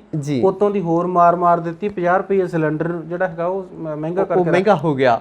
ਦੇਖੋ ਆਮ ਬੰਦਾ ਜਿਹੜਾ ਆ ਉਹ ਤਾਂ ਜੇ ਕੈਰੋਸਿਨ ਆਇਲ ਹੀ ਲੈ ਲਈਏ, ਮਿੱਟੀ ਦਾ ਤੇਲ, ਉਹ ਮਹਿੰਗਾ ਹੋ ਗਿਆ, ਗੈਸ ਮਹਿੰਗੀ ਹੋ ਗਈ। ਹੁਣ ਗੈਸ ਤੋਂ ਬਿਨਾ ਹੁਣ ਉਹ ਜ਼ਮਾਨੇ ਤਾਂ ਹੈ ਨਹੀਂ ਗਏ ਵੀ ਲੱਕੜਾਂ ਇਕੱਠੀਆਂ ਕਰ ਲਓ, ਗੋਹਾ ਇਕੱਠਾ ਕਰ ਲਓ ਤੇ ਚੁੱਲ੍ਹੇ ਆਪਣੇ ਬਾਲ ਲਓ, ਹਨਾ, ਤੇ ਲੋ ਤੁਹਾਡੀ ਤਪਦੀ ਹੋਵੇ। ਹੁਣ ਤਾਂ ਦੇਖੋ ਗਰੀਬ ਤੋਂ ਗਰੀਬ ਵੀ ਜਿਹੜਾ ਉਹ ਗੈਸ ਜਿਹੜਾ ਆ, ਪਰ ਜੇ ਗੈਸ ਇੱਦਾਂ ਹੀ ਮਹਿੰਗੀ ਹੁੰਦੀ ਚਲੀ ਗਈ, ਗਰੀਬ ਤਾਂ 2 ਡੰਗ ਦੀ ਰੋਟੀ ਜਿਹੜਾ ਉਹ ਪਕਾਉਣ ਤੋਂ ਆਤਰ ਹੋ ਜਾਊਗਾ। ਪਤਾ ਨਹੀਂ ਕਿਉਂ ਉਦਾਂ ਧਰਮ ਨਾਲ ਮੈਨੂੰ ਨਾ ਮੇਰੀਆਂ ਅੱਖਾਂ ਸਾਹਮਣੇ ਸਮ੍ਰਿਤੀ ਇਰਾਨੀ ਦਾ ਚਿਹਰਾ ਜਿਹੜਾ ਹੈਗਾ ਨਾ ਉਹ ਘੁੰਮਣ ਲੱਗ ਪਿਆ। ਲਓ ਜੀ, ਚੂੜੀਆਂ ਲੈ ਕੇ ਤਾਂ ਡਾਕਟਰ ਮਨਮੋਹਨ ਸਿੰਘ ਦੇ ਪਿੱਛੇ ਚਲ ਗਈ ਸੀ। ਲੈ ਫੜਾ ਹਾ, ਤਾਂ ਮਹਿੰਗਾਈ ਹੋ ਗਈ ਆ। ਅੱਜ ਨਾ ਤਾਂ ਉਹ ਚੂੜੀਆਂ ਦਿਖਾਉਣ ਵਾਲੀ ਮਿਲੀ ਕਿਤੇ, ਨਾ ਸਾਡੇ ਨਿਰਮਲਾ ਸੀਤਾਰਮਨ ਜੀ ਬੋਲਦੇ ਕਿਤੇ, ਨਾ ਕਿਤੇ ਸਾਡੇ ਜੈ ਸ਼ੰਕਰ ਅਈਅਰ ਜੀ ਬੋਲਦੇ ਆ, ਤਾਂ ਨਾ ਕਿਸੇ ਨੂੰ ਅਜੇ ਇਸ ਬੋਲਣ ਵਾਸਤੇ ਕਿਸੇ ਨੇ ਪ੍ਰੇਰਿਤ ਕੀਤਾ ਹੋਣਾ ਵੀ ਮੋਦੀ ਸਾਹਿਬ ਧਰਮ ਨਾਲ ਇੱਕ ਵਾਰੀ ਤਾਂ ਜ਼ੁਬਾਨ ਖੋਲ ਕੇ ਦੱਸ ਦਿਓ ਆ ਮਹਿੰਗਾਈ ਵਧੀ ਜਾਂਦੀ ਹੈ, ਬੇਰੁਜ਼ਗਾਰੀ ਵਧੀ ਜਾਂਦੀ ਹੈ। ਇਦਾਂ ਦੀਆਂ ਖਬਰਾਂ ਆਈਆਂ ਪਈ ਜਿਹੜੀ ਸਮ੍ਰਿਤੀ ਇਰਾਨੀ ਦੇ ਖਿਲਾਫ ਔਰਤਾਂ ਜਿਹੜੀਆਂ ਆ ਉਹ ਲਾਮਬੰਦ ਹੋ ਕੇ ਨਾ ਉਹਦਾ ਘਰਾਓ ਕਰਨ ਤੱਕ ਮਤਲਬ ਜਾ ਰਹੀਆਂ ਹੈਗੀਆਂ, ਹਨਾ। ਤੇ ਪਰ ਇਹ ਉਹੀ ਆ ਵੀ ਕਿੰਨਾ ਰੌਲਾ ਰੱਪਾ ਸਭ ਤੋਂ ਜ਼ਿਆਦਾ ਸਮ੍ਰਿਤੀ ਇਰਾਨੀ ਹੁਣੀ ਪਾਉਂਦੇ ਹੁੰਦੇ ਸੀ, ਬਿਲਕੁਲ ਜੀ, ਜਦੋਂ ਕੋਈ ਮਾੜਾ ਮੋਟਾ ਵਾਧਾ ਹੁੰਦਾ ਸੀਗਾ। ਤੇ ਹੁਣ ਤੁਸੀਂ ਪਿਛਲੇ ਕੁਝ ਸਮੇਂ ਤੋਂ ਹੀ ਤੁਸੀਂ ਦੇਖ ਲਓ ਵੀ ਕਿੰਨਾ ਵਾਧਾ ਹੋਇਆ। ਕਈਆਂ ਚੀਜ਼ਾਂ ਦਾ ਨਾ ਕਈਆਂ ਨੂੰ ਪਤਾ ਹੀ ਨਹੀਂ, ਔਰ ਕਈਆਂ ਚੀਜ਼ਾਂ ਦਾ ਤਾਂ ਇਹਨਾਂ ਮੰਤਰੀਆਂ ਨੂੰ ਖੁਦ ਨਹੀਂ ਪਤਾ ਹੁੰਦਾ। ਹੁਣ ਤੁਹਾਨੂੰ ਮੈਂ ਦੱਸਦਾ ਵੀ ਸੁਧੀਰ ਚੌਧਰੀ ਨੇ ਅਨਾਉਂਸ ਕਰ ਦਿੱਤਾ ਜੀ ਮੀਡੀਆ ਦੇ ਉੱਤੇ ਬੈਠ ਕੇ ਕਿ ਭਾਈ 2000 ਦੇ ਨੋਟ ਦੇ ਵਿੱਚ ਚਿੱਪ ਹੈਗੀ ਆ। ਇਸ ਗੱਲ ਦਾ ਤਾਂ ਜੀ ਵਾਲਾ ਜਿਹੜਾ ਚੈਨਲ ਹੈ ਇਹਨੂੰ ਦੇਖ ਕੇ ਅਰੁਣ ਜੇਤਲੀ ਨੂੰ ਪਤਾ ਲੱਗਾ ਹੈ ਉਹਦੇ ਵਿੱਚ ਚਿੱਪ ਵੀ ਪਾਈ ਸੀਗੀ। ਲਓ ਦੱਸੋ ਜੀ, ਮਤਲਬ ਮੰਤਰੀ ਨੂੰ ਪਤਾ ਹੀ ਨਹੀਂ, ਉਹਨੂੰ ਪਤਾ ਹੀ ਨਹੀਂ। 150 ਬੰਦਾ ਉਸ ਵੇਲੇ ਮਰ ਗਿਆ ਕਿਸਾਨੀ ਅੰਦੋਲਨ ਵਿੱਚ, 750 ਬੰਦਾ ਮਰਵਾ ਕੇ ਉਸ ਤੋਂ ਬਾਅਦ ਵਿੱਚ ਪ੍ਰਧਾਨ ਮੰਤਰੀ ਆ ਕੇ ਮਾਫੀ ਮੰਗਦੇ ਆ। ਹਾਂਜੀ, ਕਿੱਥੋਂ ਦੀ ਇਹ ਸਿਆਸਤ ਹੈਗੀ ਆ? ਜੇ ਲੋਕਾਂ ਨੂੰ ਮਰਵਾ ਕੇ, ਲਤਾੜ ਕੇ, ਪਛਾੜ ਕੇ ਸਾਰਾ ਕੁਝ ਕਰਨਾ, ਤਾਂ ਮੈਨੂੰ ਲੱਗਦਾ ਵੀ ਇਹੋ ਜਿਹੀ ਸਿਆਸਤ ਨਾਲੋਂ ਨਾ ਆਮ ਬੰਦਾ ਜਿਹੜਾ ਹੈ ਉਹ 100 ਦਰਜੇ ਚੰਗਾ। ਬਿਲਕੁਲ। ਦੂਸਰੀ ਗੱਲ ਇਹ ਆ ਵੀ ਜਿਹੜੀ ਇਹ ਮਹਿੰਗਾਈ ਹੈ, ਤੁਸੀਂ ਦੇਖੋ ਭਈ ਜਦੋਂ ਇੰਟਰਨੈਸ਼ਨਲ ਮਾਰਕੀਟ 'ਚ ਕਰੂਡ ਆਇਲ ਦੀਆਂ ਕੀਮਤਾਂ, ਕੱਚੇ ਤੇਲ ਦੀਆਂ ਕੀਮਤਾਂ ਸਭ ਤੋਂ ਲੋਐਸਟ ਸੀਗੀਆਂ, ਸਾਡੇ ਉਦੋਂ ਡੀਜ਼ਲ ਪੈਟਰੋਲ ਦੇ ਭਾਅ ਵੱਧ ਰਹੇ ਸੀਗੇ। ਹਾਂਜੀ, ਆ ਸਾਡੇ ਗੁਜਰਾਤ ਦੇ ਵਿੱਚ ਡੀਜ਼ਲ, ਪੈਟਰੋਲ, ਹੋਰ ਇਦਾਂ ਗੈਸ ਹੋ ਗਈ, ਕੁਛ ਨਾ ਕੁਛ ਜਿਹੜਾ ਹੈਗਾ ਨਾ ਜੀ ਇਦਾਂ ਦਾ ਜਿਹੜਾ ਨਿਕਲਦਾ। ਹਾਂਜੀ, ਜਦੋਂ ਨਿਕਲਦਾ ਉਹਨੂੰ ਤੁਸੀਂ ਸਿਕਿਉਰ ਕਰ ਲਓ। ਅੱਗ ਲਾ ਕੇ ਉਹ ਸਿੱਧਾ ਛੱਡਿਆ ਹੋਇਆ ਆ। ਰਸ਼ੀਆ ਦੇ ਕੋਲੋਂ ਘੱਟ ਮੁੱਲ ਦੇ ਉੱਤੇ ਆਪਣਾ ਜਿਹੜਾ ਤੇਲ ਆ ਜਾਂ ਫਿਰ ਗੈਸ ਆ ਉਹ ਲੈ ਕੇ ਉਹਨੂੰ ਵੱਧ ਮੁੱਲ ਉੱਤੇ ਥੋੜਾ ਕਰਕੇ ਵੇਚੀ ਜਾਂਦੇ, ਇਹਨੂੰ ਆਪਣੀ ਪ੍ਰਾਪਤੀ ਦੱਸੀ ਜਾਂਦੇ ਆ। ਉਧਰ ਤੁਸੀਂ ਬੰਬੇ ਹਾਈ ਦੇਖ ਲਓ, ਗੁਜਰਾਤ ਦੇ ਸਮੁੰਦਰਾਂ 'ਚ ਦੇਖ ਲਓ, ਨਾਲ ਲੱਗਦਾ ਜਿਹੜਾ ਸਾਰੀਆਂ ਬੰਦਰਗਾਹਾਂ ਤੁਸੀਂ ਦੇਖ ਲਓ, ਇਹ ਸਾਰਾ ਕੁਝ ਹੋ ਰਿਹਾ। ਪਰ ਹੁਣ ਆਪਾਂ ਜਦੋਂ ਦੇਖਦੇ ਆ ਵੀ ਸਾਡੀ ਜਿਹੜੀ ਹੈ ਨੌਜਵਾਨੀ ਉਹ ਕਿਤੇ ਨਾ ਕਿਤੇ ਇਹਨਾਂ ਗੱਲਾਂ ਤੋਂ ਹੀ ਅੱਕ ਕੇ ਜਿਹੜੀਆਂ ਆਪਾਂ ਕਰਦੇ ਆ ਇੱਕ ਦੂਜੇ ਨਾਲ, ਹਨਾ ਜੀ, ਉਹ ਕਿਤੇ ਕਹਿਣਗੇ ਵੀ ਇਹ ਦੋਨੇ ਜਿਹੜੇ ਆਪਸ ਵਿੱਚ ਹੀ ਲੜੀ ਜਾਂਦੇ ਆ ਵੀ ਇਹ ਮਸਲੇ ਤਾਂ ਗੰਭੀਰ ਆ ਨਾ। ਫਿਰ ਵੀ ਹੁਣ ਇਹਨਾਂ ਤੋਂ ਅੱਕ ਕੇ ਜਦੋਂ ਉਹ ਕਿਤੇ ਨਾ ਕਿਤੇ ਬਾਹਰ ਦਾ ਰੁੱਖ ਕਰਦੇ ਆ, ਹੈਨਾ, ਬਾਹਰ ਜਾ ਕੇ ਫਿਰ ਬੜਾ ਵੱਡਾ ਨਾ ਦਿਲ ਨੂੰ ਮਤਲਬ ਦੁੱਖ ਪਹੁੰਚਦਾ ਆ ਜਦੋਂ ਸੈਨ ਐਂਟੋਨੀਓ ਦੀ ਖਬਰ ਸੁਣੀ ਵੀ 46 ਜਣੇ ਉਹਦੇ ਵਿੱਚ ਮਤਲਬ ਇੱਕ ਬਾਰਡਰ ਕ੍ਰਾਸ ਕਰਦੇ ਸੀਗੇ, ਉਹ 50 ਤੋਂ ਹਾਂ, ਫਿਰ ਕੁਝ ਮੌਤਾਂ ਹਸਪਤਾਲ ਜਾ ਕੇ 50 ਤੋਂ ਟੱਪ ਜਾਂਦੀਆਂ ਹੈ ਨਾ। ਸੋ ਉਹ ਮਤਲਬ ਰੱਬ ਨੂੰ ਪਿਆਰੇ ਹੋ ਗਏ। ਤੇ ਦੇਖੋ ਹੁਣ ਵਿਛੜੀਆਂ ਰੂਹਾਂ ਨੂੰ ਤਾਂ ਜਿਹੜਾ ਹੈਗਾ ਨਾ ਉਹ ਅਸੀਂ ਇਹ ਕਹਿ ਸਕਦੇ ਹਾਂ ਵੀ ਰੱਬ ਸ਼ਾਂਤੀ ਦੇਵੇ, ਪਰ ਕੀ ਅਮਰੀਕਾ ਨੇ, ਕੈਨੇਡਾ ਨੇ, ਇੱਦਾਂ ਦੀਆਂ ਜਿਹੜੀਆਂ ਯੂਰਪ ਕੰਟਰੀਜ਼ ਨੇ, ਇਹਨਾਂ ਨੇ ਆਪਣੇ ਰੂਲਸ ਰੈਗੂਲੇਸ਼ਨਸ ਕੁਛ ਸਖਤ ਜਾਂ ਨਰਮ ਕੀਤੇ ਆ ਹੁਣ? ਹਰ ਥਾਂ ਇਹਨਾਂ ਦੋਹਰੇ ਮਾਪਦੰਡ ਆ ਜੀ। ਯੂਰਪ ਦੇ ਵਿੱਚ ਪਿੱਛੇ ਤੁਸੀਂ ਦੇਖੋ ਪਈ, ਚਾਹੇ ਉਹ ਭਾਰਤ ਤੇ ਪੰਜਾਬ ਤੋਂ ਹੋਣ, ਕਿਤੇ ਉੱਧਰੋਂ ਹੋਣ, ਪਾਕਿਸਤਾਨੀ ਹੋਣ, ਬੰਗਲਾਦੇਸ਼ੀ ਹੋਣ, ਗਰੀਬ ਮੁਲਕਾਂ ਦੇ ਲੋਕ, ਹਾਂਜੀ, ਜਾਂ ਅਰਬ ਕੰਟਰੀਜ਼ ਦੇ ਵਿੱਚ ਜਿਹੜੇ ਡਿਸਪਲੇਸਡ ਲੋਕ ਆ, ਕੋਈ ਸੀਰੀਆ ਦੀ ਜੰਗ ਦੇ ਝੰਬੇ, ਕੋਈ ਇਰਾਕ ਇਰਾਨ ਹੋ ਗਿਆ, ਕੋਈ ਲੀਬੀਆ ਲੈਬਨਾਨ ਦੇ ਲੋਕ ਜਿਹੜੇ ਉੱਧਰ ਜਾ ਰਹੇ ਆ, ਜੀ ਜੀ, ਇਹਨਾਂ ਨੂੰ ਆਪਾਂ ਡੈਸਪੀਰੇਟ ਜਰਨੀਜ਼ ਹੀ ਕਹਾਂਗੇ, ਹੈ ਨਾ ਜੀ। ਤਾਂ ਆਮ ਹੀ ਮਤਲਬ ਆਉਂਦਾ ਵੀ ਬੋਟ ਜਿਹੜੀ ਆ ਸਿੰਕ ਹੋ ਗਈ ਆ, ਹੈ ਨਾ, ਹਾਂਜੀ, ਜਾਂ ਉਹ ਇੰਨੇ ਬੰਦੇ ਮਾਰੇ ਗਏ, ਇੱਦਾਂ ਹੋ ਗਿਆ, ਉੱਦਾਂ ਹੋ ਗਿਆ, ਹੈ ਨਾ। ਹੁੰਦਾ ਕੀ ਆ ਵੀ ਜਿਹੜੇ ਕੁਛ ਜਿਹੜੇ ਯੂਰਪੀਅਨ ਕੰਟਰੀਜ਼ ਨੇ, ਇਟਲੀ ਲਾ ਲਓ, ਸਪੇਨ ਲਾ ਲਓ, ਜਰਮਨੀ ਲਾ ਲਓ, ਉਹ ਥੋੜ੍ਹੇ ਲੀਨੀਅੰਟ ਵੀ ਆ ਵੀ ਚਲੋ ਯਾਰ ਇਹ ਦੁੱਖਾਂ ਦੇ ਮਾਰੇ ਲੋਕ ਆ, ਇਹਨਾਂ ਨੂੰ ਗਲ ਦੇ ਨਾਲ ਲਾਓ। ਪਰ ਜਿੱਦਾਂ ਹੁਣ ਯੂਕਰੇਨ ਜੰਗ ਹੈ, ਕਿਉਂਕਿ ਉਹਨਾਂ ਦਾ ਰੰਗ ਗੋਰਾ ਆ, ਵਾਲ ਕੱਕੇ ਨੇ, ਹਾਂਜੀ, ਉਹਨਾਂ ਨੂੰ ਯੂਰਪ ਦੇ ਲੋਕਾਂ ਨੇ ਦੇ ਓਪਨਡ ਦੀਅਰ ਡੋਰਸ, ਦੇ ਓਪਨਡ ਦੀਅਰ ਹਾਰਟਸ, ਦੇ ਓਪਨ ਦੀਅਰ ਬਾਰਡਰਸ ਵੀ ਇੱਧਰ ਆਓ ਨਾ ਜੀ, ਕਿਉਂਕਿ ਉਹ ਇੱਕ ਵੱਖਰੀ ਨਸਲ ਦੇ ਲੋਕ ਨੇ, ਹੈ ਨਾ। ਬਿਲਕੁਲ ਹੈਗੇ ਤਾਂ ਖੂਨ ਤਾਂ ਉਹੀ ਲਾ ਰਹੀ ਹੈ, ਰੰਗ ਦਾ ਹੀ ਫਰਕ ਆ, ਹੈ ਨਾ। ਸੋ ਅਰਬ ਦੇਸ਼ਾਂ ਨੇ ਰੌਲਾ ਵੀ ਪਾਇਆ ਵੀ ਸਾਡੇ ਲੋਕਾਂ ਨੂੰ ਪਨਾਹ ਦੇਣ ਵੇਲੇ 100 ਨਖਰੇ ਕਰਦੇ ਆ ਯੂਰਪ ਵਾਲੇ, ਵੀ ਯੂਕਰੇਨ ਵਾਲਿਆਂ ਨੂੰ ਹੁਣ ਫਟਾਫਟ ਦੇ ਰਹੇ ਆ। ਇੱਦਾਂ ਅਮਰੀਕਾ ਦੇ ਵਿੱਚ ਹੁੰਦੀ ਹੈ ਭਈ ਜਿਹੜੇ ਯੂਰਪੀਅਨ ਨੇ ਉੱਧਰ ਜਾਂਦੇ, ਉਹਨਾਂ ਨੂੰ ਤਾਂ ਫਟਾਫਟ ਸੈਟਲਮੈਂਟ ਉਹਨਾਂ ਦੀ ਕਰਵਾ ਦਿੰਦੇ ਆ, ਹੈ ਨਾ। ਉਹ ਸਿਟੀਜ਼ਨ ਵੀ ਬਣ ਜਾਂਦੇ, ਗ੍ਰੀਨ ਕਾਰਡ ਵੀ ਮਿਲ ਜਾਂਦੇ ਆ, ਉਹਨਾਂ ਨੂੰ PR ਵੀ ਮਿਲ ਜਾਂਦੀ ਕੈਨੇਡਾ ਦੇ ਵਿੱਚ, ਹੈ ਨਾ। ਤੇ ਆਪਾਂ ਪਹਿਲਾਂ ਦੇਖਦੇ ਹਾਂ ਵੀ ਡੋਨਾਲਡ ਟਰੰਪ ਹੁਣਾਂ ਵੇਲੇ, ਜੋ ਬਾਈਡਨ ਤੋਂ ਪਹਿਲਾਂ, ਟਰੰਪ ਸਾਹਿਬ ਕਹਿੰਦੇ ਸੀ ਭਈ ਪੂਰੇ ਮੈਕਸੀਕੋ ਬਾਰਡਰ ਤੇ ਕੰਧ ਬਣਾਉਣੀ ਆ, ਔਰ ਸ਼ੁਰੂ ਵੀ ਕਰ ਦਿੱਤੀ ਸੀ, ਹੈ ਨਾ ਜੀ। ਉੱਧਰ ਹਜ਼ਾਰਾਂ ਦੇ ਕਾਫਲੇ ਜਿਹੜੇ ਆ ਤੁਰਿਓ ਸੀਗੇ ਇੱਧਰ ਨੂੰ ਐਂਟਰ ਕਰਨ, ਹੈ ਨਾ। ਤੇ ਉਹਨਾਂ ਨਾਲ ਮੈਕਸੀਕੋ ਦੇ ਵਿੱਚ ਜਾਂ ਹੋਰ ਦੇਸ਼ਾਂ ਦੇ ਵਿੱਚ ਰੋਕ ਕੇ ਕਿੱਦਾਂ ਬਦਤਮੀਜ਼ੀ ਕਰਦੀਆਂ ਜਿਹੜੀਆਂ ਬਾਰਡਰ ਫੋਰਸਿਸ ਨੇ, ਬਾਰਡਰ ਸਿਕਿਉਰਿਟੀ ਫੋਰਸਿਸ। ਤਾਂ ਇਸੇ ਤਰ੍ਹਾਂ ਆਪਾਂ ਦੇਖਦੇ ਹਾਂ ਵੀ ਕਿੱਦਾਂ ਲੋਕ ਗੋਲੀਆਂ ਖਾਂਦੇ ਬਾਰਡਰ ਤੋਂ ਲੰਘਦੇ ਆ ਇੱਧਰ ਨੂੰ। ਬਾਈਡਨ ਸਾਹਿਬ ਨੇ ਥੋੜ੍ਹਾ ਜਿਹਾ ਨਰਮ ਰਵੱਈਆ ਅਪਣਾਇਆ ਤੇ ਉਹ ਜਿਹੜੀ ਕੰਧ ਆ ਇੱਕ ਤਾਂ ਉਹਦੀ ਉਸਾਰੀ ਰੋਕ ਦਿੱਤੀ ਗਈ, ਹੈ ਨਾ। ਉਹ ਕਹਿੰਦੇ ਸਟੇਟ ਐਕਸਚੈਕਰ ਤੇ ਇਹ ਸਾਰਾ ਬੋਝ ਪੈਣਾ, ਇਹ ਦੇਸ਼ ਦੇ ਖਜ਼ਾਨੇ ਤੇ ਬੋਝ ਪੈ ਰਿਹਾ ਨਾ ਜੀ। ਕੋਈ ਆਪਣੀ ਪਾਕਟ ਚੋਂ ਤਾਂ ਬਣਾਉਣੀ ਨਹੀਂ ਸੀ ਡੋਨਾਲਡ ਟਰੰਪ ਨੇ। ਤੁਸੀਂ ਦੇਖ ਲਓ ਵੈਸੇ ਦਿਮਾਗ ਕਿੰਨਾ ਆ, ਨਹੀਂ ਤਾਂ ਸਾਨੂੰ ਇੱਥੇ ਬਣਾਉਣ ਨੂੰ ਕਿਹਾ ਹੁੰਦਾ ਜੀ 3000 ਕਰੋੜ ਦੀ ਤਾਂ ਬਣੀ ਜਾਣੀ ਸੀ। ਐਨੀਵੇ, ਦੂਸਰਾ ਇਹ ਆ ਵੀ ਬਾਈਡਨ ਸਾਹਿਬ ਬਜ਼ਾਤੇ ਖੁਦ ਥੋੜਾ ਨਰਮ ਰਵੱਈਆ ਰੱਖਦੇ ਆ, ਹਾਂਜੀ। ਤੇ ਡੋਨਾਲਡ ਟਰੰਪ ਵਰਗੀ ਸਖਤੀ ਹੈ ਨਹੀਂ ਗੀ ਜੀ। ਤਾਂ ਸ਼ਾਇਦ ਦੇਖੋ ਇੰਨੇ ਬੰਦਿਆਂ ਦਾ ਮਰ ਜਾਣਾ, ਉਹ ਵੀ ਉਹ ਰੌਲਾ ਰੱਪਾ ਪਾ ਰਹੇ ਸੀ, ਚੀਕ ਚਹਾੜਾ ਪੈ ਰਿਹਾ ਸੀ, ਕੋਈ ਲੰਘਦੇ ਨੇ ਉਹਨਾਂ ਦੀ ਆਵਾਜ਼ ਸੁਣੀ ਤੇ ਜਿਹੜੇ ਬਚੇ ਸੀਗੇ ਉਹ ਵੀ ਤੁਰਨ ਜੋਗੇ ਨਹੀਂ ਸੀ, ਉਹ ਉੱਠ ਕੇ ਆਪਣੇ ਪੈਰਾਂ ਤੇ ਖਲੋਣ ਜੋਗੇ ਨਹੀਂ ਸੀ, ਜਿਨ੍ਹਾਂ ਦੀ ਬਾਅਦ ਹਸਪੀਟਲਾਈਜੇਸ਼ਨ ਹੁੰਦੀ ਹੈ ਔਰ ਉਹ 'ਚ 4-5 ਜਣੇ ਫਿਰ ਮਰ ਜਾਂਦੇ ਆ, 51-52 ਬੰਦੇ ਮਰਦੇ ਨੇ, ਹੈ ਨਾ ਜੀ। ਸੋ ਦੇਖੋ ਅਮਰੀਕਾ ਬਾਰੇ ਕਿਸੇ ਨੇ ਕਿਹਾ ਸੀਗਾ ਵੀ ਇਹ ਸੰਭਾਵਨਾਵਾਂ ਦੀ ਧਰਤੀ ਆ, ਲੈਂਡ ਆਫ ਐਕਸਪੈਕਟੇਸ਼ਨਸ ਆ, ਗ੍ਰੇਟ ਐਕਸਪੈਕਟੇਸ਼ਨਸ ਜੀ। ਤੇ ਹਰ ਬੰਦਾ ਅੱਜ ਵੀ ਮਤਲਬ ਉਹ ਲੋਚਦਾ ਵੀ ਯਾਰ ਕਿਸ ਤਰ੍ਹਾਂ ਅਮਰੀਕਾ ਪਹੁੰਚ ਜਾਈਏ, ਹੈ ਨਾ। ਬਿਲਕੁਲ। ਹਾਲਾਂਕਿ ਉੱਥੇ ਕੋਈ ਕਲਪਤ ਸੁਰਗ ਜਿਹੜਾ ਲੋਕਾਂ ਦੇ ਮਨਾਂ ਦੇ ਵਿੱਚ ਉਹ ਹੈ ਨਹੀਂ ਗਾ, ਉੱਥੇ ਵੀ ਲੋਕ ਬੇਰੁਜ਼ਗਾਰ ਨੇ, ਉੱਥੇ ਵੀ ਲੋਕ ਪੁਲਾਂ ਹੇਠ ਸੌਂਦੇ ਆ। ਸਾਰੀ ਦੁਨੀਆ ਜਿਹੜੀ ਆ ਉਹ ਇੰਨੀ ਉੱਥੇ ਖੁਸ਼ਹਾਲ ਨਹੀਂ ਗੀ, ਔਰ ਕ੍ਰਾਈਮ ਰੇਟ ਵੀ ਮੈਨੂੰ ਲੱਗਦਾ ਵੀ ਅਮਰੀਕਾ 'ਚ ਬਾਕੀ ਦੇਸ਼ਾਂ ਨਾਲੋਂ ਜ਼ਿਆਦਾ ਹੈਗਾ, ਹੈ ਨਾ ਜੀ। ਪਰ ਉਹਦੇ ਬਾਵਜੂਦ ਅੱਜ ਵੀ ਸੰਭਾਵਨਾਵਾਂ ਦੀ ਧਰਤੀ ਗਿਣਿਆ ਜਾਂਦਾ ਹੈਗਾ, ਹੈ ਨਾ। ਮੈਂ ਨਾ ਸੋਚਦਾ ਸੀ ਸਤੀ ਸਾਹਿਬ ਜੀ ਵੀ ਜੇ ਉਹ ਕੰਧ ਢਾਹ ਦੇਣ ਜੀ, ਹੈ ਨਾ ਜੀ, ਢਾਹ ਕੇ ਤੇ ਰਿਊਮਰ ਸੀਗੇ ਇਹ ਫੇਸਬੁੱਕ ਵਾਲੇ ਜੀ ਬਈ ਮੋਦੀ ਸਾਹਿਬ ਨੇ ਨਾ ਮੂਰਤੀ ਬਣਾਈ ਹੈ ਨਾ ਜਿਹੜੀ 3000 ਕਰੋੜ ਦੀ ਜੀ, ਤੇ ਉਹਦੇ ਵਿੱਚ ਨਾ ਇੱਕ ਨਾ ਕੈਮਰਾ ਲਾਇਆ ਉਹ ਪਾਕਿਸਤਾਨ ਵੱਲ ਨੂੰ ਦੇਖਦਾ ਜੀ ਜਸੂਸੀ ਕਰਦਾ ਹੈ ਨਾ। ਜੀ। ਮਤਲਬ ਇਹ ਫੇਸਬੁੱਕ ਦੇ ਜਿਹੜੇ ਹੈਗੇ ਨਾ ਬਹੁਤ ਵੱਡੇ ਇਦਾਂ ਦੀਆਂ ਵੱਡੇ ਕਈ ਖੂਬਸੂਰਤ ਅਫਵਾਹਾਂ ਹੁੰਦੀਆਂ ਅਫਵਾਹਾਂ ਹੈ ਨਾ। ਹਾਂਜੀ। ਸੋ ਮੈਂ ਕਹਿੰਦਾ ਵੀ ਜੇ ਕਿਤੇ ਜੋ ਬਾਈਡਨ ਦੇ ਦਿਮਾਗ ਦੇ ਵਿੱਚ ਆ ਜਾਏ ਜੀ ਤੇ ਬਾਈਡਨ ਸਾਹਿਬ ਕਹਿਣ ਵੀ ਚਲੋ ਵੈਸੇ ਉਹ ਜਜ਼ਬਾਤੀ ਬੰਦੇ ਆ ਹਨਾ, ਹਾਂਜੀ ਆ ਵੀ ਸਕਦਾ ਹੈ ਨਾ। ਹਾਂਜੀ ਪਰ ਇਹ ਮਨੁੱਖੀ ਅਧਿਕਾਰਾਂ ਦਾ ਹਨਨ ਹੋਊਗਾ ਫਿਰ, ਬਿਲਕੁਲ ਹੈ ਨਾ। ਬਿਲਕੁਲ ਹੁਣ ਮੈਂ ਜੇ ਸਟੈਨ ਸਵਾਮੀ ਦੀ ਗੱਲ ਕਰਾਂ ਜੀ ਤੇ ਜਿਹੜਾ ਸੰਸਦ ਦੇ ਵਿੱਚ ਮਤਾ ਪੇਸ਼ ਕੀਤਾ ਗਿਆ ਹਾਂਜੀ ਤੇ ਅਮਰੀਕੀ ਅਪਰ ਹਾਊਸ ਦੇ ਵਿੱਚ ਅਮਰੀਕੀ ਅਪਰ ਹਾਊਸ ਦੇ ਵਿੱਚ, ਹਾਂਜੀ ਤੇ ਉਹਨੂੰ ਕਿੱਦਾਂ ਦੇਖਦੇ ਆ ਤੁਸੀਂ ਵੀ ਉਹ ਕਾਮਯਾਬ ਹੋ ਸਕੂਗਾ? ਦੇਖੋ ਕਾਂਗਰਸ ਦੇ ਐਮਪੀਸ ਨੇ ਮਤਾ ਪੇਸ਼ ਕੀਤਾ ਜੀ ਭਈ ਇੱਕ 81 ਸਾਲ ਦਾ ਬੰਦਾ ਜੀ ਉਹ ਦੇਸ਼ ਲਈ ਕੀ ਖਤਰਾ ਹੋ ਸਕਦਾ। ਹਾਂ ਗਗਨ ਜੀ ਅਸੀਂ 70 ਜਦੋਂ 50ਵਿਆਂ ਤੋਂ ਹੀ ਉੱਤੇ ਚੱਲ ਜਾਂਦੇ ਆ ਨਾ, 60ਵਿਆਂ 70ਵਿਆਂ ਉਹ ਤਾਂ 80ਵਿਆਂ 'ਚ ਸੀਗਾ ਹੈ ਨਾ, 1931 ਬੌਰਨ ਸੀਗੇ ਉਹ। ਔਰ ਪਿਛਲੇ ਸਾਲ 5 ਜੁਲਾਈ ਨੂੰ ਉਹਨਾਂ ਦੀ ਮੌਤ ਹੁੰਦੀ ਆ। ਹੁਣੇ ਬਰਸੀ ਬਣਾ ਕੇ ਹਟੇ ਆ।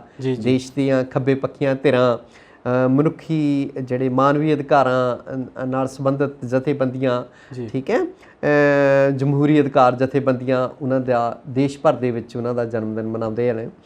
ਔਰ ਇੱਕ 81 ਸਾਲ ਦਾ ਬੰਦਾ ਦੇਸ਼ ਲਈ ਕੀ ਖਤਰਾ ਹੋ ਸਕਦਾ।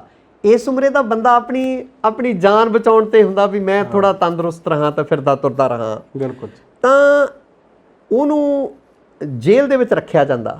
ਅੱਛਾ ਜੀ। ਉਹਦਾ ਮੈਡੀਕਲ ਆਧਾਰ ਤੇ ਵੀ ਉਹਨੂੰ ਪੈਰੋਲ ਨਹੀਂ ਦਿੱਤੀ ਜਾਂਦੀ ਜੀ। ਔਰ ਆਪਾਂ ਦੇਖਦੇ ਹਾਂ ਵੀ ਬਦਮਾਸ਼ ਲਾਣੇ ਜਿਹੜੇ ਸੁਨਾਰੀਆ ਜੇਲ੍ਹ ਦੇ ਵਿੱਚ ਦਾਖਲ ਆ, ਤੀਜੇ ਇੱਕ ਦਿਨ ਪੈਰੋਲ ਦਿੱਤੀ ਹੁੰਦੀ। ਪਿੱਛੇ ਜਿਹੜਾ ਆ ਉਹ ਚੋਣਾਂ ਵੇਲੇ ਵੀ ਦਿੱਤੀ ਗਈ, ਪੰਜਾਬ ਦੀਆਂ ਚੋਣਾਂ ਵੇਲੇ, ਹੈ ਨਾ। ਬਿਲਕੁਲ ਜੀ। ਠੀਕ ਆ। ਸੰਤ ਰਾਮ ਰਹੀਮ, ਸੰਤ ਦਾ ਉਹ ਨਾਂ ਦਾ ਹੀ ਆ। ਮੁਖਤਾਰ ਅੰਬਾਸ ਨਕਵੀ ਨੂੰ ਤਾਂ ਇੱਥੇ ਆਪਣੇ ਪ੍ਰਾਹੁਣਾ ਬਣਾ ਕੇ, ਪ੍ਰਾਹੁਣਾ ਕੀ ਜਵਾਈ ਬਣਾ ਕੇ ਰੱਖਿਆ ਸਰਕਾਰ ਨੇ ਰੋਪੜ ਦੀ ਜੇਲ੍ਹ 'ਚ। ਔਰ ਕਰੋੜਾਂ ਰੁਪਈਆ ਮਤਲਬ ਵਕੀਲਾਂ ਨੂੰ ਦਿੱਤਾ ਉਹਨੂੰ ਤਾਂ ਕਿ ਉਹਦਾ ਇੱਥੇ ਸਟੇ ਬਣਿਆ ਰਹੇ, ਹੈ ਨਾ। ਜੀ ਜੀ। ਕੋਈ ਨਾ ਕੋਈ ਬਹਾਨਾ ਬਣਾ ਕੇ। ਉੱਥੇ ਉਹ ਵਾਂਟਡ ਆ 100 ਕੇਸ ਦੇ ਵਿੱਚ, ਤੇ ਪੰਜਾਬ ਸਰਕਾਰ ਨੂੰ ਕੀ ਚੱਟੀ ਪਈ ਆ ਵੀ ਉਹਦੇ ਲਈ ਵਕੀਲ ਕਰਕੇ ਉਹਨੂੰ ਪੰਜਾਬ ਦੇ ਵਿੱਚ ਰੱਖੇ ਔਰ ਕੇਸ ਵੀ ਉਹ ਜਾਲੀ ਹੋਣਾ ਕੋਈ ਨਾ ਕੋਈ, ਸਿਰਫ ਉਹਨੂੰ ਬਚਾਉਣ ਦੀ ਖਾਤਰ, ਹੈ ਨਾ। ਇੱਥੇ ਤੱਕ ਸਰਕਾਰਾਂ ਜਾਂਦੀਆਂ ਇਹਨਾਂ ਗੁੰਡਾ ਆਨਸਰਾਂ ਦੇ ਨਾਲ ਗੱਠਜੋੜ ਇੱਥੇ ਤੱਕ ਹੁੰਦੇ ਨੇ, ਹੈ ਨਾ। ਪਰ ਆਪਾਂ ਗੱਲ ਅਮਰੀਕੀ ਅਪਰ ਹਾਊਸ ਦੀ ਕਰਦੇ ਸੀ। ਅਪਰ ਹਾਊਸ ਦੀ ਕਰ ਰਹੇ। ਸਟੈਨ ਸਵਾਮੀ ਦੀ ਮੌਤ ਦੀ ਜਾਂਚ ਦੀ ਉਹਨਾਂ ਨੇ ਕਿਹਾ ਵੀ ਮਤਲਬ ਜਾਂਚ ਕਰਾਈ ਜਾਵੇ ਔਰ ਉਹਦੇ ਲਈ ਮਤਾ ਪੇਸ਼ ਹੁੰਦਾ। ਇਹ ਕੋਈ ਨਿੱਕੀ ਜੀ ਗੱਲ ਨਹੀਂ ਵੀ ਅਮਰੀਕੀ ਸੰਸਦ ਦੇ ਵਿੱਚ ਕਾਂਗਰਸਮੈਨ ਜਿਹੜੇ ਆ ਉਹ ਮਤਾ ਪੇਸ਼ ਕਰਨ ਵੀ ਕਿਹਨਾਂ ਹਾਲਾਤ ਦੇ ਵਿੱਚ ਉਹਦੀ ਮੌਤ ਹੁੰਦੀ ਆ। ਸੋ ਸਟੈਨ ਸਵਾਮੀ ਦਾ ਇੰਨਾ ਕੁ ਕਸੂਰ ਸੀਗਾ ਵੀ ਉਹ ਦੱਬੇ ਕੁਚਲੇ ਲੋਕਾਂ ਲਈ, ਕਬਾਇਲੀ ਲੋਕਾਂ ਦੇ ਲਈ ਕੰਮ ਕਰਦਾ ਸਾਰੀ ਉਮਰ, ਮਰ ਗਿਆ ਉਹਨਾਂ ਦੀ ਬਿਹਤਰੀ ਲਈ, ਉਹਨਾਂ ਦੀ ਬਿਹਤਰ ਜ਼ਿੰਦਗੀ ਦੇ ਲਈ ਸੰਘਰਸ਼ਸ਼ੀਲ ਬੰਦਾ ਹੋਵੇ ਤਾਂ ਉਹਨੂੰ ਜੇਲ੍ਹ 'ਚ ਰੱਖ ਕੇ ਮਾਰ ਦਿੱਤਾ ਜਾਵੇ। ਇਹਦੇ ਬਾਰੇ ਉੱਥੇ ਹਾਂ ਦਾ ਨਾਰਾ ਮੈਂ ਕਹਾਂਗਾ ਵੀ ਮਾਰਿਆ ਗਿਆ ਅਮਰੀਕੀ ਸੰਸਦ ਦੇ ਵਿੱਚ ਜੀ। ਇੰਨੀ ਕੁ ਗੱਲ ਆ। ਹਾਂ, ਤੇ ਆਉਣ ਵਾਲੇ ਸਮੇਂ ਦੇ ਵਿੱਚ ਹੋ ਸਕਦਾ ਅਮਰੀਕੀ ਸੰਸਦ ਦੇ ਵਿੱਚ ਮਨੁੱਖੀ ਅਧਿਕਾਰਾਂ ਪ੍ਰਤੀ ਹੋਰ ਵੀ ਜਿਹੜੇ ਮਤੇ ਆ ਉਹ ਪੇਸ਼ ਹੋਣ। ਔਰ ਜਿਹੜਾ ਯੂਨੀਵਰਸਲ ਇੱਕ, ਕਿਉਂਕਿ ਜਦੋਂ ਨਾ ਇਹ ਵੱਡੇ ਮੁਲਕ ਨੇ ਇਹ ਕੁਛ ਨਾ ਕੁਛ ਕਰਦੇ ਆ ਤੇ ਇਹਨਾਂ ਦਾ ਪ੍ਰਭਾਵ ਛੋਟੇ ਮੁਲਕਾਂ ਉੱਤੇ ਜ਼ਰੂਰ ਪੈਂਦਾ।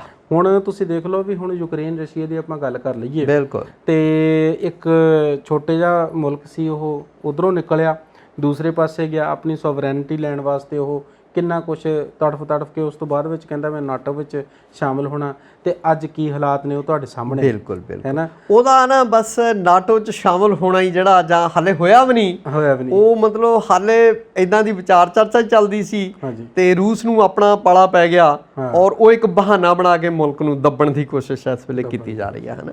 ਦੱਬੇ ਹੀ ਲਿਆ, ਅੱਧਿਓਂ ਵੱਧ ਮੁਲਕ ਦੱਬਿਆ ਹੋਇਆ ਰੂਸ ਤੇ, ਵਰਸ਼ਾਗਰਦੀ ਆ ਨਾ ਇਹ। ਪਰ ਇੱਕ ਗੱਲ ਆ ਵੀ ਉਸ ਬੰਦੇ ਨੇ ਸਾਰੀ ਦੁਨੀਆ ਨੂੰ ਜਗਾਉਣ ਦੀ ਕੋਸ਼ਿਸ਼ ਜ਼ਰੂਰ ਕੀਤੀ ਹੈ। ਦੇਖੋ ਜ਼ੈਲੈਂਸਕੀ ਆਪਣੇ ਦੇਸ਼ ਪ੍ਰਤੀ ਕਿੰਨਾ ਵਫਾਦਾਰ ਆ ਔਰ ਲੋਕਾਂ ਦਾ ਹੌਸਲਾ, ਫੌਜਾਂ ਦਾ ਹੌਸਲਾ ਵਧਾ ਰਿਹਾ ਔਰ ਈਨ ਨਹੀਂ ਮੰਨੀ, ਹਨਾ। ਦੇਖੋ ਕਿੱਡੀ ਵੱਡੀ ਗੱਲ ਹੈ ਇਹ। ਸੋ ਇਹ ਤੋਂ ਸਾਡੇ ਵੀ ਜਿਹੜੇ ਮੁਲਕ ਦੇ ਰਹਿਨੁਮਾ ਆ, ਹਾਂਜੀ, ਝੰਡਾ ਬਰਦਾਰ ਆ ਦੇਸ਼ ਦੇ, ਜਿਹੜੇ ਸਾਡੇ ਹਾਕਮ ਨੇ, ਉਹਨਾਂ ਨੂੰ ਸਿੱਖਣ ਦੀ ਲੋੜ ਹੈ। ਬਿਲਕੁਲ ਸਿੱਖਣ ਦੀ ਲੋੜ ਆ ਔਰ ਸਿੱਖਣਾ ਚਾਹੀਦਾ ਹੈ ਨਾ।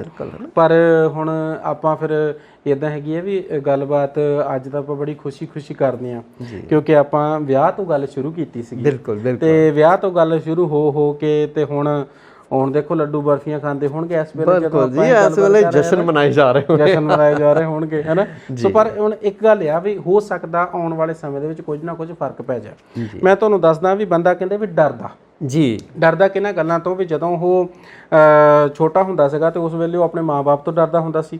ਉਸ ਤੋਂ ਬਾਅਦ ਵਿੱਚ ਜਦੋਂ ਅਧਿਆਪਕਾਂ ਤੋਂ ਡਰਨ ਲੱਗ ਪਿਆ, ਉਸ ਤੋਂ ਬਾਅਦ ਵਿੱਚ ਫਿਰ ਉਹਨੂੰ ਮਿਲ ਗਈ ਨੌਕਰੀ, ਫਿਰ ਵੱਡੇ ਅਫਸਰਾਂ ਤੋਂ ਡਰਿਆ, ਹਨਾ, ਆਪਣੇ ਬੌਸਿਸ ਤੋਂ ਡਰਨ ਲੱਗ ਪਿਆ, ਹਨਾ।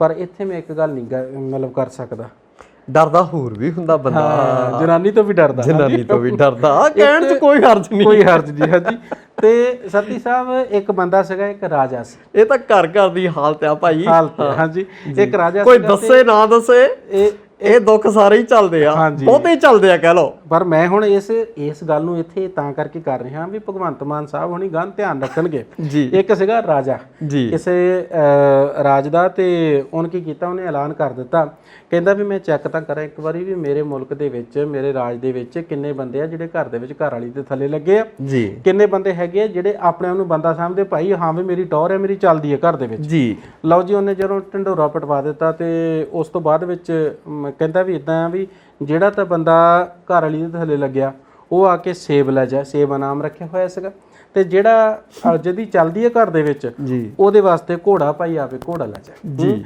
ਹੁਣ ਜਿਹੜਾ ਆਵੇ, ਇਮਾਨਦਾਰ ਸੀ ਉਸ ਵੇਲੇ ਬੰਦੇ, ਜਿਹੜਾ ਆਵੇ ਸੇਬ ਲੈ ਕੇ ਚੱਲ ਜਾ ਕਰੇ, ਜਿਹੜਾ ਆਵੇ ਸੇਬ ਲੈ ਕੇ ਚਲੇ ਜਾ ਕਰੇ।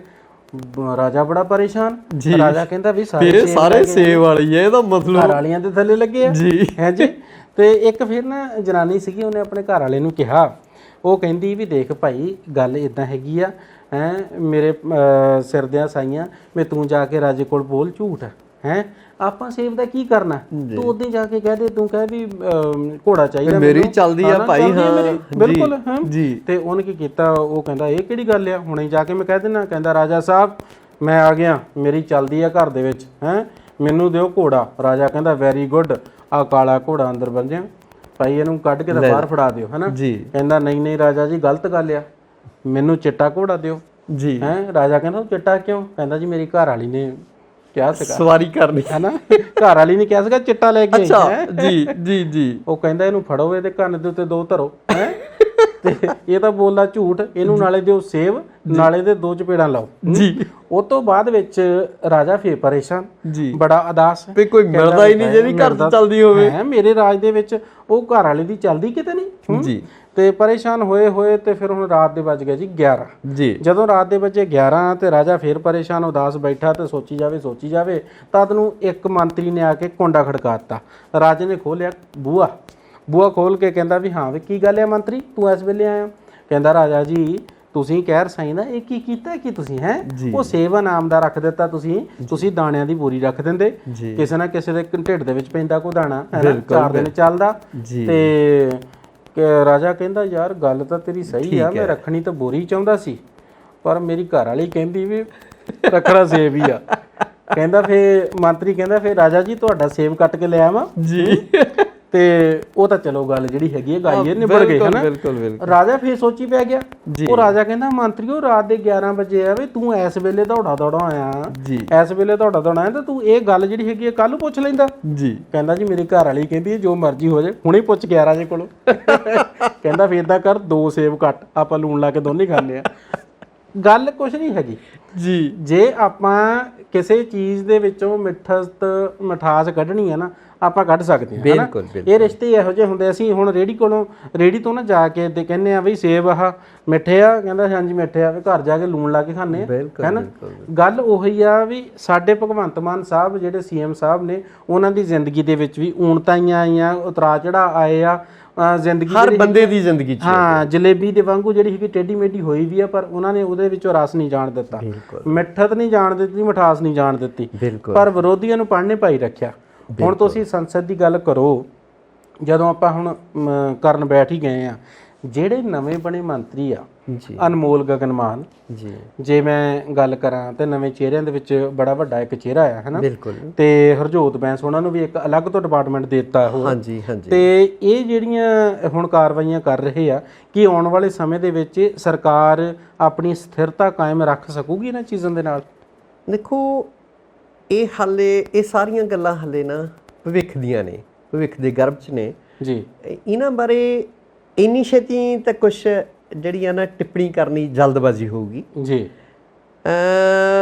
ਦੂਸਰਾ ਇਹ ਆ ਭਈ ਜਿਹੜੀ ਬੀਬੀ ਇੱਕ ਰਹਿ ਗਈ ਆ ਮੰਤਰੀ ਬਣਨ ਤੋਂ, ਹਾਂਜੀ, ਪ੍ਰੋਫੈਸਰ ਬਲਜਿੰਦਰ ਕੌਰ। ਜੀ ਜੀ। ਕੱਲ ਉਹਨੂੰ ਕੋਈ ਐਂਕਰ ਪੁੱਛਦਾ ਵੀ ਭਾਈ ਤੁਸੀਂ ਪਹਿਲਾਂ ਕੁਝ ਬੋਲੇ ਸੀ। ਅੱਛਾ ਜੀ। ਉਹ ਕਹਿੰਦੇ ਦੇਖੋ ਭਾਈ ਵੀ ਅਸੀਂ ਜਿਹੜਾ ਆ ਸਾਡੀ ਇਕਜੁੱਟਾ ਪਾਰਟੀ, ਇਦਾਂ ਦੀ ਕੋਈ ਗੱਲ ਨਹੀਂ। ਜੋ ਪਾਰਟੀ ਨੂੰ ਬਿਹਤਰ ਲੱਗਿਆ ਉਹ ਉਹਨਾਂ ਨੇ ਕੀਤਾ ਜੀ। ਜਿਹੜੀ ਮੈਂ ਕੋਈ ਉਦੋਂ ਸੋਸ਼ਲ ਮੀਡੀਆ ਤੇ ਟਿੱਪਣੀ ਕੀਤੀ ਸੀ ਉਹ ਮਤਲਬ ਇਦਾਂ ਮੈਂ ਕੁਝ ਕਹਿੰਦੀ ਰਹਿੰਦੀ ਆ, ਕੁਝ ਸੁਣਦੀ ਰਹਿੰਦੀ, ਕੁਝ ਸਿੱਖਦੀ ਰਹਿੰਦੀ ਆ। ਜੀ ਜੀ। ਤੇ ਉਹ ਕਹਿੰਦੇ ਵੀ ਮੈਨੂੰ ਕੋਈ, ਉਹ ਕਹਿੰਦੇ ਤੁਹਾਨੂੰ ਕੋਈ ਇਤਰਾਜ਼ ਜਾਂ ਤੁਸੀਂ ਕੁਝ ਕਹਿਣਾ ਚਾਹੋ, ਐਂਕਰ ਇਦਾਂ ਦੀ ਗੱਲ ਕਹਾਉਣੀ ਚਾਹੁੰਦਾ ਸੀਗਾ। ਜੀ ਜੀ। ਤੇ ਬੀਬੀ ਗਗਨ ਮਾਨ ਬਾਰੇ ਖਾਸ ਕਰਕੇ ਗੱਲਾਂ ਹੋ ਰਹੀਆਂ ਵੀ ਉਹ ਕਾਬਲ ਹੈ ਜਾਂ ਨਹੀਂ ਹੈ, ਜਾਂ ਕਿੱਦਾਂ ਨਹੀਂ ਹੈਗਾ। ਦੂਜੀ ਗੱਲ ਇਹ ਆ ਵੀ ਅੱਜ ਹੀ ਕੋਈ ਕਹਿ ਰਿਹਾ ਸੀਗਾ ਵੀ ਐਮਐਲਏਆਂ ਨੂੰ ਆਪਣੀਆਂ ਪਾਵਰਾਂ ਦਾ ਹੀ ਨਹੀਂ ਪਤਾ। ਹਾਂ। ਜਿਹਨੇ ਸਿਵਿਕਸ ਪੜ੍ਹੀ ਹੋਊਗੀ 11ਵੀਂ 12ਵੀਂ ਚ 10ਵੀਂ ਤੱਕ ਜੀ, ਸਮਾਜ ਸ਼ਾਸਤਰ ਪੜ੍ਹਿਆ ਹੋਊਗਾ, ਜਿਹਨੇ ਕੋਈ BA MA ਕੀਤੀ ਆ, ਪੋਲੀਟੀਕਲ ਸਾਇੰਸ ਪੜ੍ਹੀ ਹੋਊਗੀ, ਉਹਨੂੰ ਤਾਂ ਪਤਾ ਹੋਊ ਵੀ ਸੰਵਿਧਾਨ ਕੀ ਹੁੰਦਾ, ਐਮਐਲਏ ਦੀਆਂ ਪਾਵਰਾਂ ਕੀ ਆ, ਐਮਐਲਏ ਕਿਵੇਂ ਚੁਣਿਆ ਜਾਂਦਾ, ਚੁਣੇ ਤਾਂ ਗਏ, ਉਸ ਤੋਂ ਬਾਅਦ ਅਧਿਕਾਰ ਕੀ ਆ, ਤੁਸੀਂ ਕਰ ਕੀ ਸਕਦੇ ਹੋ। ਹਾਂਜੀ। ਤਾਂ ਜੇ ਤੁਸੀਂ ਸਿਰਫ ਗੂਠਾ ਛਾਪ ਮੰਤਰੀ ਬਣਾਉਂਦੇ ਆ ਜੀ, ਤੇ ਜਾਂ ਮਤਲਬ ਉੱਪਰੋਂ ਜੋ ਹੁਕਮ ਆਏ ਆ ਵੀ ਤੁਸੀਂ ਮੰਤਰੀ ਦਾ ਬਣਾਤੇ ਗਏ ਆ ਵੀ ਤੁਸੀਂ ਫਾਈਲ ਤੇ ਜਿਹੜੇ ਦਸਖਤ ਆ ਉਹ ਆਪਣੇ ਉੱਪਰਲਿਆਂ ਨੂੰ ਪੁੱਛ ਕੇ ਕਰਨੇ ਆ। ਅੱਛਾ, ਇੱਕ ਗੱਲ ਹੋਰ ਇਹ ਮੈਨੂੰ ਐਂ ਲੱਗਦਾ ਵੀ ਫੇਰ ਆਰਾਮ ਰੌਲਾ ਪੈ ਜਾਂਦਾ ਹੁੰਦਾ ਹੈ। ਇਹ ਪਤਾ ਕੀ ਗੱਲ ਹੈ ਜੀ, ਇੱਕ ਨਾ ਮੈਂ ਉੜਦੀ ਗੱਲ ਇਹ ਵੀ ਸੁਣੀ ਸੀਗੀ, ਕਹਿੰਦੇ ਕਿ ਪਹਿਲਾਂ ਨਾ ਮੀਤ ਹੇਅਰ ਸੰਗਰੂਰ ਹਲਕੇ ਦੇ ਲਾਗੇ ਲੱਗੇ ਨਾ ਜੀ, ਤੇ ਵਿਦਿਆ ਮੰਤਰੀ ਬਣ ਗਏ ਹੈ ਨਾ ਜੀ, ਸਿੱਖਿਆ ਮੰਤਰੀ ਬਣਾ ਦਿੱਤਾ। ਪਰ ਹੁਣ ਜਿਹੜਾ ਹੈਗਾ ਨਾ ਉਹ ਡਿਪਾਰਟਮੈਂਟ ਤੇ ਉਹ ਹਰਜੋਤ ਬੈਂਸ ਦੇ ਹਵਾਲੇ ਕਰ ਦਿੱਤਾ। ਇਹ ਕਿੱਥੇ ਉਹ ਸੰਗਰੂਰ ਤੇ ਕਿੱਥੇ ਆਨੰਦਪੁਰ ਸਾਹਿਬ। ਕਹਿੰਦੇ ਆ ਵੀ ਹੁਣ ਭਗਵੰਤ ਮਾਨ ਹੁਣਾਂ ਦਾ ਹੋ ਗਿਆ ਵਿਆਹ ਭਾਈ, ਉਹ 4 ਦਿਨ ਰਹਿਣਾ ਚਾਹੁੰਦੇ ਆ ਵੀ ਅਸੀਂ ਤਸੱਲੀ ਨਾਲ ਲੈ ਲਈਏ। ਹਾਂ, ਕਿਉਂਕਿ ਮਹਿਕਮਾ ਜਿਹੜਾ ਨਾ ਇਹ ਮਹਿਕਮਾ ਇਦਾਂ ਦਾ ਆ ਭਈ ਰੌਲਾ ਰੱਪਾ ਪੈਂਦਾ ਹੀ ਰਹਿੰਦਾ। ਹਾਂਜੀ, ਵੀ ਹੁਣ ਜਿੰਨੇ ਵੀ ਮਾਸਟਰ ਹੈਗੇ ਆ, ਮਾਸਟਰਨੀਆਂ ਹੈਗੀਆਂ, ਉਹ ਆਨੰਦਪੁਰ ਸਾਹਿਬ ਚਲੇ ਜਾਣ, ਨਾਲੇ ਗੁਰੂ ਘਰ ਮੱਥਾ ਟੇਕਣ ਤੇ ਨਾਲੇ ਆਪਣੇ ਵਿਰੋਧ ਕਰਨ ਤਾਂ ਉਹਨਾਂ ਦਾ ਘਰ ਘੇਰਨ, ਹੈ ਨਾ। ਬਿਲਕੁਲ, ਇਹ ਗੱਲ ਠੀਕ ਆ। ਇਹ ਸਟ੍ਰੈਟਜੀ ਦੇ ਨਾਲ ਜਿਹੜੀ ਸਰਕਾਰ ਚੱਲ ਰਹੀ ਆ ਜੀ, ਕੀ ਤੁਹਾਨੂੰ ਲੱਗਦਾ ਵੀ ਹੁਣ ਇਹ ਵੀ ਸਫਲ ਹੋ ਜਾਊ? ਇਹ ਸਫਲ ਹੋਣ ਵਾਲੀਆਂ ਮਤਲਬ ਚਾਲੇ ਨਹੀਂ ਲੱਗਦੇ ਹੈਗੇ, ਮੈਂ ਕਹਾਂਗਾ। ਹਾਂਜੀ। ਤੇ ਸਰਕਾਰ ਕੇਸ ਆਧਾਰ ਤੇ ਬਦਲਦੀ ਆ ਕਿਸੇ ਦਾ ਮਹਿਕਮਾ। ਮੀਤ ਹੇਅਰ ਹੁਣੀ ਵਧੀਆ ਬੋਲਦੇ ਆ, ਤੁਸੀਂ ਦੇਖੋ ਵਿਧਾਨ ਸਭਾ ਦੇ ਵਿੱਚ ਵੀ ਗੱਜ ਵੱਜ ਕੇ ਗੱਲ ਕਰਦੇ ਆ ਜੀ, ਔਰ ਬਹੁਤ ਸਾਰੇ ਜਿਹੜੇ ਕਈ ਮਸਲੇ ਆ ਟੈਕਲ ਕਰਦੇ ਆ ਉਹ ਅਧਿਆਪਕਾਂ ਦੇ ਨਾਲ, ਉਹਨਾਂ ਦੀ ਗੱਲਬਾਤ ਵੀ ਮੈਂ ਦੇਖਦਾ ਚੰਗੇ ਢੰਗ ਨਾਲ ਹੁੰਦੀ ਆ। ਤੇ ਦੇਖੋ ਇਹ ਗੱਲਾਂ ਜਿਹੜੀਆਂ ਆ ਨਾ ਬਹੁਤੀਆਂ ਮਾਨਾਈਆਂ ਨਹੀਂ ਚੱਲਦੀਆਂ ਹੁੰਦੀਆਂ ਜੀ, ਤੇ ਜੇ ਲੋਕ 92 ਸੀਟਾਂ ਦਵਾ ਸਕਦੇ ਆ ਨਾ ਤੇ ਅਗਲੀ ਵਾਰੀ 0 ਤੇ ਵੀ ਲਿਆ ਸਕਦੇ। ਬਿਲਕੁਲ ਜੀ। ਮੀਤ ਹੇਅਰ ਉਹਨਾਂ ਦੀ ਸਪੀਚ ਆਪਾਂ ਜ਼ਰੂਰ ਸੁਣ ਲਈ ਆ। ਉਹਨਾਂ ਨੇ ਪੰਜਾਬ ਦੇ ਵਿੱਚ ਹੀ ਰਹਿ ਕੇ, ਹਾਂਜੀ, ਪੰਜਾਬ ਦੀ ਵਿਧਾਨ ਸਭਾ ਦੇ ਵਿੱਚ, ਪੰਜਾਬ ਦੀ ਸੰਸਦ ਦੇ ਵਿੱਚ ਬੜੇ ਵੱਡੇ ਬਿਆਨ ਦੇ ਦਿੱਤੇ ਵੀ ਸਾਡੀ ਪੰਜਾਬ ਯੂਨੀਵਰਸਿਟੀ ਹੈਗੀ ਆ।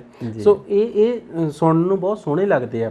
ਪਰ ਕਿਤੇ ਨਾ ਕਿਤੇ ਜਦੋਂ ਹੁਣ ਜਿਹੜੀ ਜਾਂਚ ਇਹ ਕਰਵਾ ਰਹੀ ਹੈ ਸਰਕਾਰ, ਇਹਨਾਂ ਦੀ ਜਾਂਚ ਜਦੋਂ ਨਵੀਂ ਆਈ ਸਰਕਾਰ ਨੇ ਕਿਤੇ ਕਰਵਾ ਦਿੱਤੀ ਵੀ ਭਾਈ ਆਪਣੇ ਸਾਕ ਸੰਬੰਧੀਆਂ ਨੂੰ, ਆਪਣੇ ਰਿਸ਼ਤੇਦਾਰਾਂ ਨੂੰ ਕਿਸ ਤਰੀਕੇ ਦੇ ਨਾਲ ਤਰਸ ਦੇ ਆਧਾਰ ਦੇ ਉੱਤੇ ਨੌਕਰੀਆਂ ਦਿੱਤੀਆਂ ਜਾ ਰਹੀਆਂ, ਔਰ ਹੁਣ ਤੱਕ ਕਾਫੀ ਸਾਰੀਆਂ ਨੌਕਰੀਆਂ ਸਿਰਫ ਔਰ ਸਿਰਫ ਤਰਸ ਦੇ ਆਧਾਰ ਦੇ ਉੱਤੇ, ਉਹੀ ਤੁਹਾਡੇ ਵਾਲੀ ਗੱਲ ਬਿਲਕੁਲ ਉਹ ਬਾਦਸਤੂਰ ਜਿਹੜੀ ਹੈਗੀ ਹੈ ਨਾ ਉਹ ਦਰੁਸਤ ਜਾਪ ਰਹੀ ਆ ਵੀ ਅੰਨਾ ਵੰਡੇ ਸੀਰ ਦੀ ਮੁੜ ਆਪਣਿਆਂ ਨੂੰ, ਹਨਾ। ਤੇ ਉਹ ਜਿਹੜੀ ਚੀਜ਼ ਹੈਗੀ ਆ ਉਹ ਹੁਣ ਇਸ ਸਰਕਾਰ ਦੇ ਵਿੱਚ ਹੋ ਰਹੀ ਆ। ਸੋ ਸਰਕਾਰ ਨੂੰ ਜ਼ਿੰਮੇਵਾਰ ਬਣਨਾ ਚਾਹੀਦਾ, ਤੇ ਆਪਣੀ ਵੀ ਜ਼ਿੰਮੇਵਾਰੀ ਹੁਣ ਇਹ ਬਣਦੀ ਆ ਵੀ ਆਪਾਂ ਥੋੜਾ ਜਿਹਾ ਸਮਾਂ ਵੀ ਦੇਖ ਲੈਣਾ ਜੀ। ਤੇ ਸਮਾਂ ਮੈਨੂੰ ਲੱਗਦਾ ਹੁਣ ਆਗਿਆ ਲੈਣ ਦਾ ਆ ਗਿਆ, ਦਰਸ਼ਕਾਂ ਤੋਂ ਇਜਾਜ਼ਤ ਲੈਣ ਦਾ ਆ। ਇਹ ਸ਼ੁਕਰ ਹੈ ਵੀ ਤੁਸੀਂ ਵਿੱਚ ਆਗਿਆ ਲੈਣ ਦਾ ਕਹਿਤਾ, ਕਿਤੇ ਇਹ ਨਹੀਂ ਕਹਿਤਾ ਸਮਾਂ ਵੀ ਹੁਣ ਆ ਗਿਆ। ਸੋ ਦੇਖ ਲਓ ਪੰਜਾਬੀ ਕਿੱਦਾਂ ਦੀ ਜ਼ੁਬਾਨ ਹੈ, ਦੋ ਅਰਥ ਨਿਕਲਦੇ ਨੇ, ਉਹ ਦੋ ਅਰਥੀ ਸ਼ਬਦ ਹੁੰਦੇ ਆ। ਖੈਰ, ਜੇ ਉਹਨੂੰ ਥੋੜਾ ਲਮਕਾ ਕੇ ਕਹਾਂਗੇ ਤਾਂ ਉਹ ਆ ਗਿਆ, ਹਾਂਜੀ, ਤੇ ਜੇ ਥੋੜਾ ਰਵਾਨਗੀ ਚ ਕਹਾਂਗੇ ਫਿਰ ਆ ਗਿਆ ਜੀ। ਬਿਲਕੁਲ ਜੀ। ਸੋ ਹੁਣ ਸਾਨੂੰ ਆਗਿਆ ਦਿਓ, ਔਰ ਤੁਸੀਂ ਇਸੇ ਤਰ੍ਹਾਂ ਦੇ ਨਾਲ ਦੇਖਦੇ ਰਹੋ ਪੰਜਾਬ ਮਿਲ USA TV। ਮੈਂ ਗਗਨਦੀਪ ਸੌਂਦੀ ਤੇ ਮੇਰੇ ਨਾਲ ਸਰਦਾਰ ਨਰਿੰਦਰ ਸਿੰਘ ਸੱਤੀ ਜੀ, ਜਿਹੜੇ ਕਿ ਖਬਰਾਂ ਦਾ ਵਿਸ਼ਲੇਸ਼ਣ ਕਰ ਰਹੇ ਸਨ ਖਬਰ ਜੰਕਸ਼ਨ ਦੇ ਵਿੱਚ। ਸੋ ਅਸੀਂ ਹੁਣ ਚੱਲਦੇ ਹਾਂ, ਆਪਣਾ ਖਿਆਲ ਰੱਖਿਓ ਜੀ। ਸਤਿ ਸ਼੍ਰੀ ਅਕਾਲ।